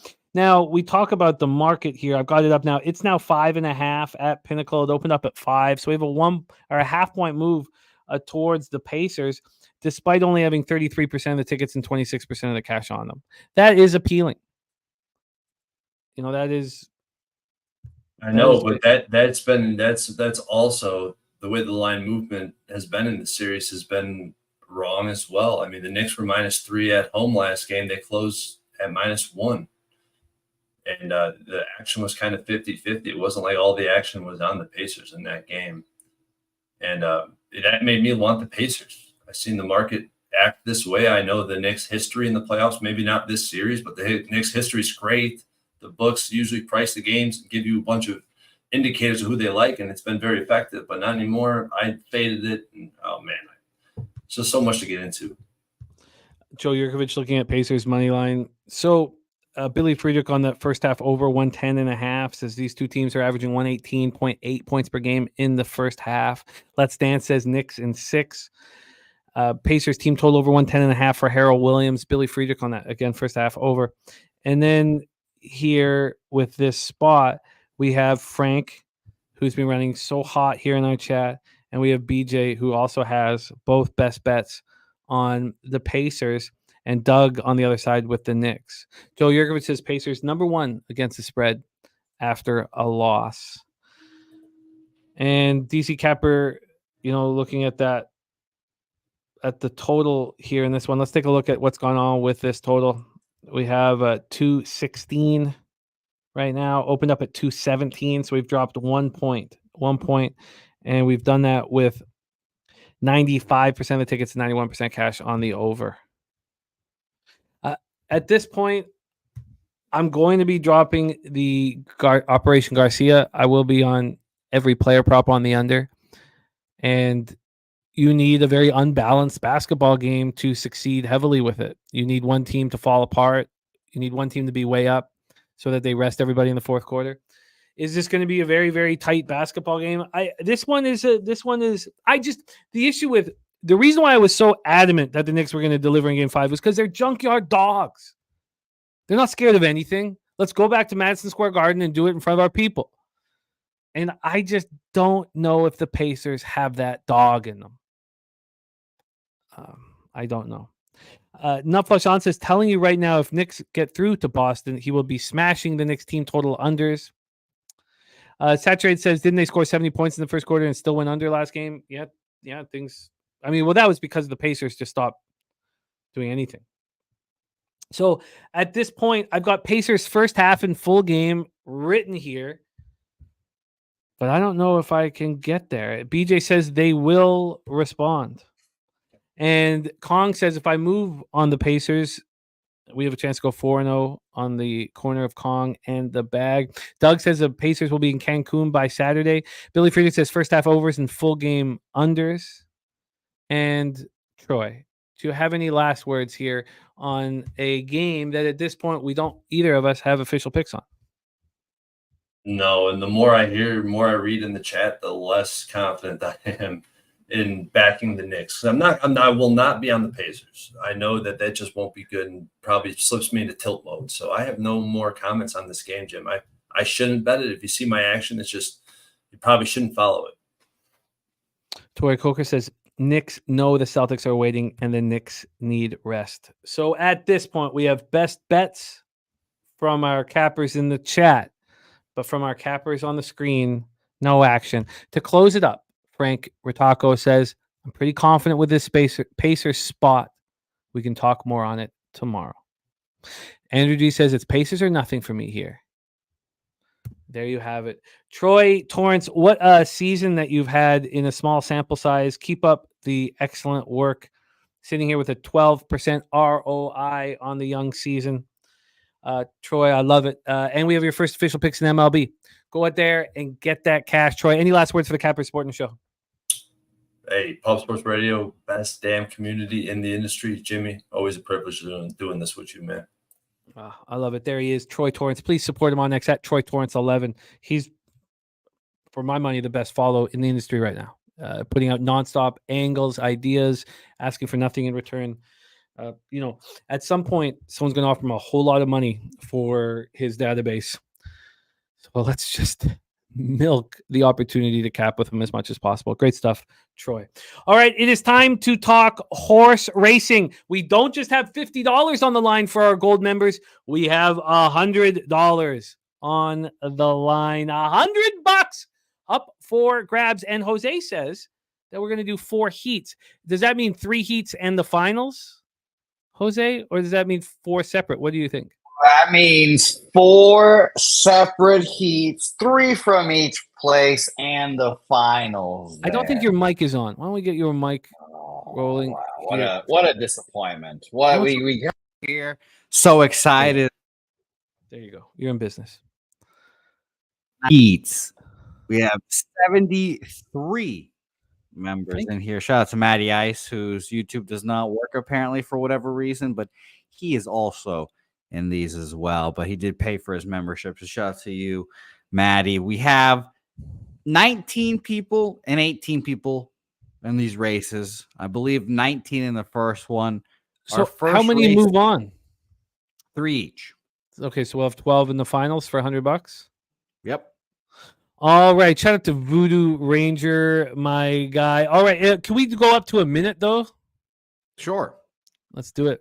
We're going to go up to a minute here for these races. Jose will call the first 30 seconds, and I will finish it off. The top 3 move on to the final. We got 4 heats, $100 up for grabs. And don't forget, this Saturday, it's the Freakness at the Preakness, baby. All day, all night horse racing action right here on Pub Sports Radio. All day. The middle jewel of the Triple Crown. Head to Pimlico in Baltimore. And our guy Von Polo will be partying in the infield. Getting wet. Oh, stop. Let's keep this. Yeah, that's his words, not mine. Getting wet. I'm that heat looking to win his first race. Joey Marinaccio, the Dapper Capper, says this heat is loaded. I'm in this one. Dutch is in this one. Take us home, Jose. 30 seconds. Let's roll. Let us roll indeed. You'll see your names as the race goes. We're off and racing here in a beautiful day. Fat Wally, Mike Am, Dutch Boy, Kenny Can, Cody Norton, Jimmy, Joey, Joseph Thompson, Matty Ice, Oldie, Gerald Jones, Kelly Nutflush, Sam Colmer, J-Dub, Joey Harb, BT, Johnny Guns, and Donut Silks all in this race. Jimmy, you have a chance. You're fighting for first place right now, Jimmy. Joey Harb in the lead right now. Who comes out in the top 3, Jimmy? My horse was looking comfortable, but now is moving a little bit backwards. There's Mikey Money and Joey Harb. Joey Harb, our only 3-time champion. It would be no surprise if he makes it into the finals. 20 seconds left in this race, and Joey Harb trying to come home with it. Dutch Boy Fresh has been moving forwardly, but it looks like Joey Harb now with a length and a half lead on his competitors. We're down to the final 10 seconds. Is that enough to get Joey Harb into the finals? Trying to find the wire, our only 3-time champion. Who's going to come take it from Joey Harb is the answer. Joey! Harb falls apart late. Good God, Joey. Top 3. Congratulations. Sammy Colmer, Cody Norton, and Gerald Jones. Say it ain't so, Joey. Say it ain't so. Kelly McInnes just on the bubble, as was Dutch Boy Fresh BT. I was also in that group coming up forwardly. But Cody Norton, one-way ticket to the bank. Cody, you are now in the finals. Sammy Comer and Gerald Jones alongside as well. Kelly says, my luck, I'm 4th. Yes, not...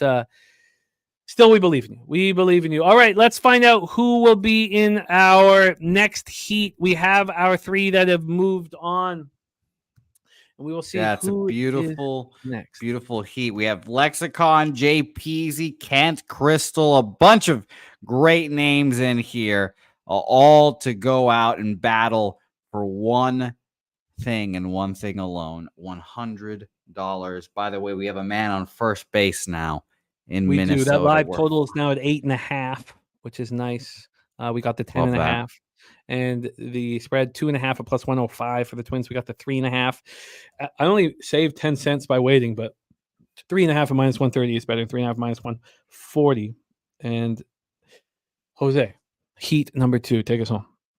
Heat number 2. Let me know if Rod is a gold member now. We might be able to sneak him in here, but we're off and racing here. Preston, Justin McKelvey, LJ from H-Town, Sharon, Ricky, Nunya, Jeff, Nuke, K. Wolf, Juan Ruiz, Dabby Cab, Chris Boggin, Fanatical Jim, Subhuman, Crystal Craig, Kent, Jay Peasy, and Lexicon rounded out here. We're going to battle here. Nunya in the lead, but remember, guys, This race is all about the late pace. Jimmy, take us home. You're absolutely right. It is all about late pace. We just saw Joey Harbour, only 3-time champion, fall apart late.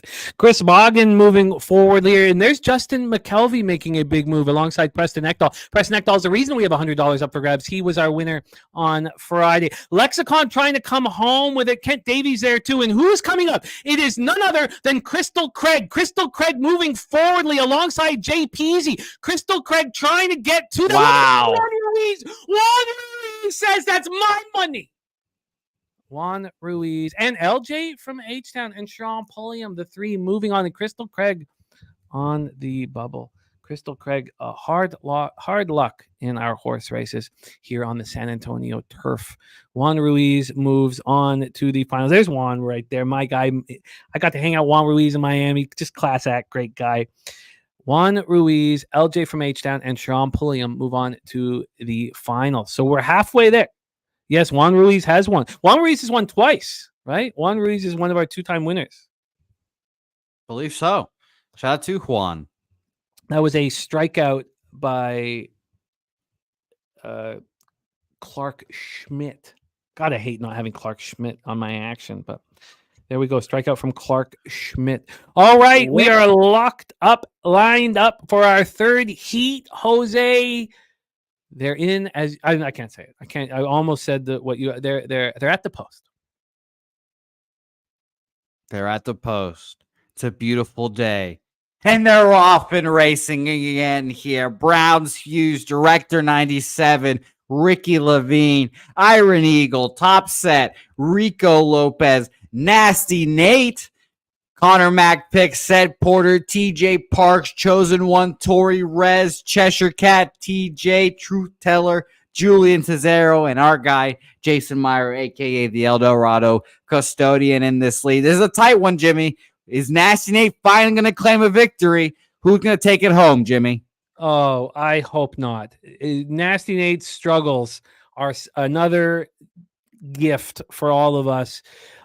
Nasty Nate is not performing, and he's now moving backwards. Who's going to take this home? C-Mac is right in there. Tori Coker as well. There is the Chosen One. Nasty Nate continues to move backwards. Oh, here he comes. Here he comes. Nasty Nate going for the $100. Is there enough time for Nasty Nate to get in the finals? He's pushing. He's pushing. Does he get there? Iron Eagle does. Iron Eagles does. And Nasty Nate sadly finishes on the bubble. God, I thought Nasty Nate was going to turn it on there. I thought he was going to turn it on. But, I did not want the Chicago Cubs to win a World Series. The history of losing brings joy to others. It brings joy to others. Iron Eagle, TJ Parks, and C-Mac move on to the next round. You'd have to be upset if you were Browns Hughes, because I would need to see the picture. Certainly feels like he was see the picture. It certainly feels like he was right there. All right, we have Jose Bouquet in this final one. Kong's Clips, the Big Ragu. We got Bo Jackson, Juan Chavez picks from Dave. And did we get our guy Rod Zawacki in? Oh, Rod, in fact, a member, gold member. Yeah, good. Rod Zawacki now a gold member in his first race. Come on, Nate. I believe in you. That horse will come through for you one day. I hope not. It's too funny. All right, our final heat, Jose. They are at the post. And we are off and race. Here we go. A beautiful day here. Everyone in this race, all up for grabs for $100 here to last spots to battle for. Big Show picks Fernando Ragu in this. Myself at the 2-hole because I'm the shit. Rod Z just bought his membership, but his horse didn't get the memo. Who's going to come out on top? Who's going to claim these last 3 spots, Jimmy? Did we get I'm That Heat in there? Because he became a member during the show. Oh, I'm That Heat, did you? Let me see. I don't think we did. I'm That Heat. You know what? Since I forgot, congratulations. You get a pass to the finals, too. Look at that. I'm That Heat. Big Ragu trying to come home with it. Picks from Dave making a power move along the outside, moving forwardly into the lead. Here comes Saturated. Billy Friedrich also. Billy Friedrich finally late. Can Billy Friedrich find the wire? And yes, he can. That's your answer. Wow. Yes, he can. Wow. And Look at that. I'm that Heat with a free ticket into the finals. You're welcome. I'm that Heat. What's the benefits of being a member today? Billy Friedrich, picks from Dave, and Ron Crawford move on to the finals alongside I'm that Heat. So we have 13 cappers. Now the live total down to 7.5 in this 3-0 game. Live total down to 7.5. Now it's back to 2.5 again. Joe Ryan got that first out. That was, well, let's just wait till we get home with it. Don't get too confident, but it feels good about the live action. So here we go. The finals. I'm that Heat in there. Horses. 13 thoroughbreds in the finals. $100 up for grabs. Connor Mack, TJ Parks, Iron Eagle, Sean Pulliam, LJ from H-Town, Juan Ruiz trying to join Joey Harb as our only 3-time champions. Cody Norton, Gerald Jones, Sammy Calmer. I'm that Heat with the free pass into the finals. Billy Friedrich. We have picks from Dave and Ron Crawford. Here, this is very interesting. Go. It's all coming down to this. It is. By the way, I'm that Heat. You got one job, Jose. You're welcome. I'm that Heat. You're fucking welcome. I'll kick you out of this fucking race right now. I'm that Heat. You're fucking welcome. You son of a bitch. We're off and racing here. Here we go. It's gonna be a great race here as well. I'm that Heat in this mix. Connor Mack picks, TJ Park, Sharon Pulliam, Cody, Gerald, Ron, Dave, all in the mix here. Connor with an early charge to the front. Billy in the mix here as well. And again, do not forget about I'm that Heat getting a free pass into the finals. Can he come home with it, Jimmy? Can he do it? That is the $100 question here. TJ Parks moving forwardly, but they are all tightly grouped here into our final 2 furlongs. And TJ Parks moving backwards. Here we go. Picks from Dave trying to come home with it. Will picks from Dave be $100 richer? TJ Parks has something to say about that. TJ Parks has something to say about that. Looks like TJ Parks going to get paid. Can he get the final steps? And TJ Parks is your champion. Wow. TJ holding everyone off there at the end. Amazing. Ooh, C-Mac was right on his hind leg. Doesn't come through. If this was a minute and 30 seconds, maybe Connor has a chance. Yeah. What a race. What a race. That was fantastically exciting. And TJ Parks, $100 richer. What a race here. Yeah, this will be a horse race talked about for ages, I'm sure. Some people will say the wrong horse won. Some will. You know? Some will. I won't be one of them. TJ Parks, congratulations on your winner. Thank you, guys. Let's review all action here. Let's take another peek at what's going on here. We have a live total down to 7.5, minus 105 to the under, and the Twins at plus 2.5. 2 out, nobody on in the top of the 4th inning. Got to love afternoon baseball.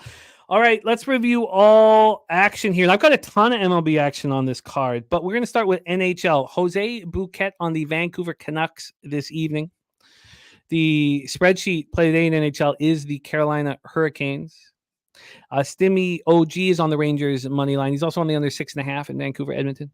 Rocco Rogers on Rangers money line overtime. Trouba for block shots. Lindgren 1 block shot. Nate Dogg 420 on the Rangers money line. The over leaning to a draw, and Panarin to score.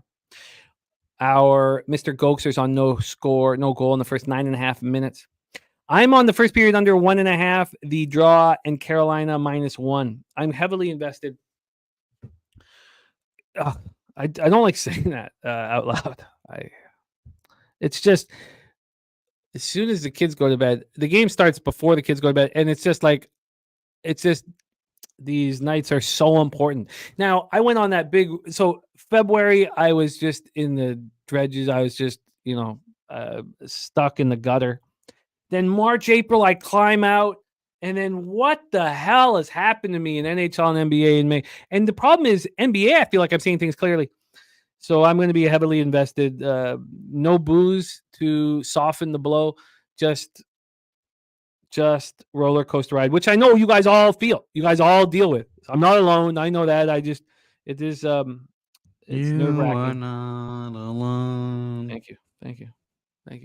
Joe T is on the first period over 1.5 in Oilers Canucks. Mr. Gogster's on the first period over 1.5 in Oilers Canucks. I am not.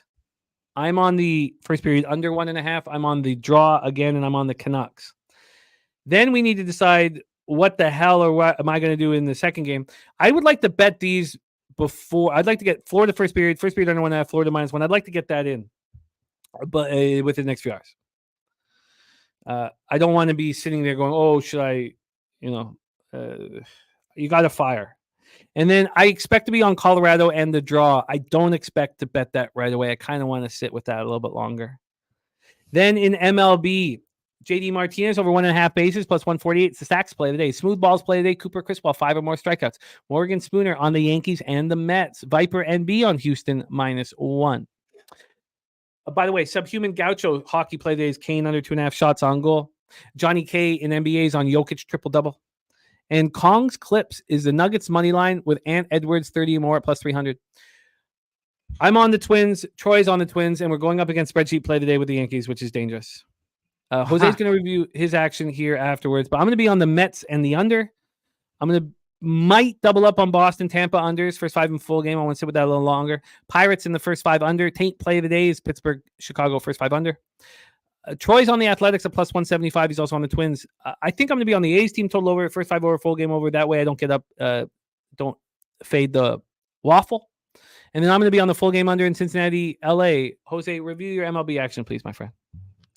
Yes, of course, everyone in the chat already knows Twins. I've doubled up on them, full game money line, and I bet them live as well. So hopefully they can scratch across more than one hit in 4 innings here. So we'll see.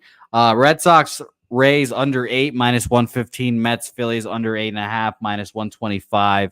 Mets money line plus 127. Cincinnati Reds money line plus 265. For me here. And like you mentioned, I'm on the Canucks tonight. Jimmy, where should I go after the Canucks win? Should I go to the Flying Pig, Bin for Burger Lounge, the Dockside Restaurant? No, go to the corner of Maine and Hastings. That's where we want you. For me, Saturated saying, what's your best bet in NHL? And I have to be honest with you. The market says that the first period under 1.5 in New York, Carolina is by far my best bet, or the most likely to cash. And I have to tell you, Saturated, and I hate doing this, but there's nothing that I really like. Honestly, I'm nervous about these games. I've invested a lot of money in it, and I'm uncomfortable, man. So I don't know what to say other than I'm not comfortable. I've got draws in both games. I destroyed the end of the regular season, and I've given too much money back to start playoffs. And I'll tell you when I'm like, I love this spot. Like I told you guys with the Knicks in game 5. I mean, I was just like, when I had so much conviction. The only conviction I have in this, and although this didn't work out in the Nuggets series, but the conviction I have is the books are putting the Rangers at a price that has to appeal to every gambler. So that does make the Hurricanes more appealing. So we'll see how it bangs out. In NBA here, I'm going to move on these unders right away, despite the Conley information still hanging out in the wind. So I will be on, first half and full game under, not first quarter, first half and full game under. I do not want to triple up. And then I don't know what to do with this Knicks Pacers game still. I'm that Heat says need some CFL right now. Oh, it's coming. CFL coming fast. And unfortunately, the Argos are in big trouble as their star quarterback suspended for at least the first 9 games of the season. Oh, no. What happened to him? Chad Kelly? Yeah. Oh, no. Oh, no. Classic. What did he do? Was it really bad? Yeah. 9 games is a lot. Unwanted sexual attention. Oh no! Towards I was hoping it was another be drunk and stumble into some random house dressed up as a Halloween character. Yeah, that's all fun and games. That's all fun and games. Tough. This one was not fun and games. Fucking Chad Kelly. God damn it. 9-game suspension at least. And but saying it's not like there's that many games in the schedule as well. What do you mean? It's CFL. We got 18 How many games are there? 18, baby. Really? Yeah. Wow. I didn't know that. Yeah, and 2 bye weeks. Well, the NFL is going to be adopting the CFL model soon. Billy Friedrich says, "What's wrong with that? I give unwanted sexual attention to my wife nearly every night." There we go. Perfect. Perfectly put. There we go. There we go. That's the best way to do it right there. Yeah. I mean, would you rather your wife want it real badly? Yeah, that would be helpful. When does the CFL start? When is the first game? When is week 1 of this? Because I mean, obviously, everyone knows me, big Edmonton Elks guy. Got our first home win in fucking 17 years last year, I believe. So week 1 of 21 is June 6th. So we're about 2.5 weeks away. Can't wait. I can't wait to Oski Wee Wee Oscar Wawa, eat 'em up cats, go Hamilton, and all that shit. I love it. I'm basically a CFL expert. Look at me. I look forward to you, Cat. It's come on, 8 teams or 9 teams. Sorry, 9 teams. Let's get into it. Huh? Let's get into it. Yeah. All right. Let's get that cash here. Earl Sports crushes CFL. It'll be a lot of fun. We'll hammer CFL. Slatsy knows CFL inside now. We'll hammer it all, and then we'll have Bobano and all that good stuff. So that is our show for today. Let's go out there and get that cash, Jose. Let's get that cash. Congratulations to our horse racing champion, TJ. $100 richer, TJ Parks. Yeah, Let's dance. Parks. Let's dance. Thank you for the positivity. A shout out to all of the cappers in the chat. Bo Jackson, Let's Dance, Saturated, On That Heat, Tori Coker, Earl Sports Bets, Mikey Money, Kelly McInnes, Joey Marinaccio, the Dapper Capper. What a great group. Billy Friedrich, Rod Zawacki, now a gold member, will be in all of these horse races. Remember, horse races every Thursday and Friday, $50 a pop. And if Preston, myself, or Jeff wins, then it's $100 a pop because we just put it back in. Thank you guys. All of you, Kelsey, Von Polo, Justin McKelvey, Drew Vinsky, On That Heat, Juan Ruiz, Fernando Mendoza, Panger Life, Cody Norton, Voodoo Ranger. Thank you guys. Ryan Kozlowski. Thank you guys. Now let's go out there. And it's not about surviving the roller coaster. It's about getting paid in full and getting high off the roller coaster. Enjoying the roller coaster ride. Not about getting off and being like, okay, we made it for another day. It's about succeeding on this goddamn roller coaster. Nobody wants to take a goose in the face. Yeah. Do you know who took a goose in the face? No. Who took the goose in the face?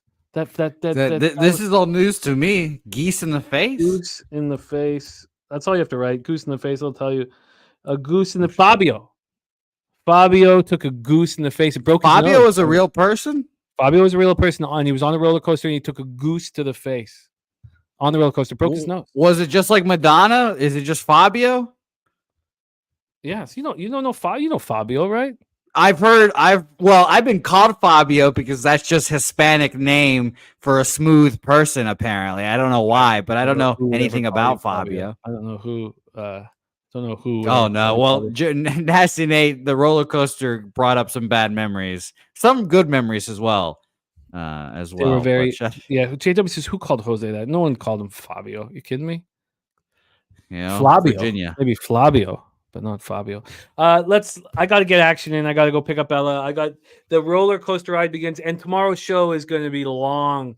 The amount of hours that have to go into the capping are immense. And we all have to do it. So let's go out there and get that cash. I'm close, Leonard. I'm very close. I'm up to Monday, and we know how well it's gone this week. So I'm almost up to date. I'll have it all up to date I'm not going to have it up to date for tomorrow. I got to let that go. There's too much work that needs to be done. But I'll have it completely up to date for next week. And then we'll have 2 more rounds of it. So it's all good. It's the horses that kind of messed me up. Fabio's universal? I thought it was just for Hispanics. I thought Fabio was just for ups. I didn't know that Fabio was universal.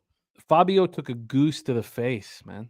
Old goose. I'd like to see that. I might do some just type Googling. in Fabio goose in the face. You get lots of laughs. Lots of laughs. All right, let's go out there and get that cash. Great job, Jose. Great job yesterday on the MLB card. We need more money. Let's go out there and get that cash. Roll that shit, light that shit. Smoke it. Hey, los bookmakers.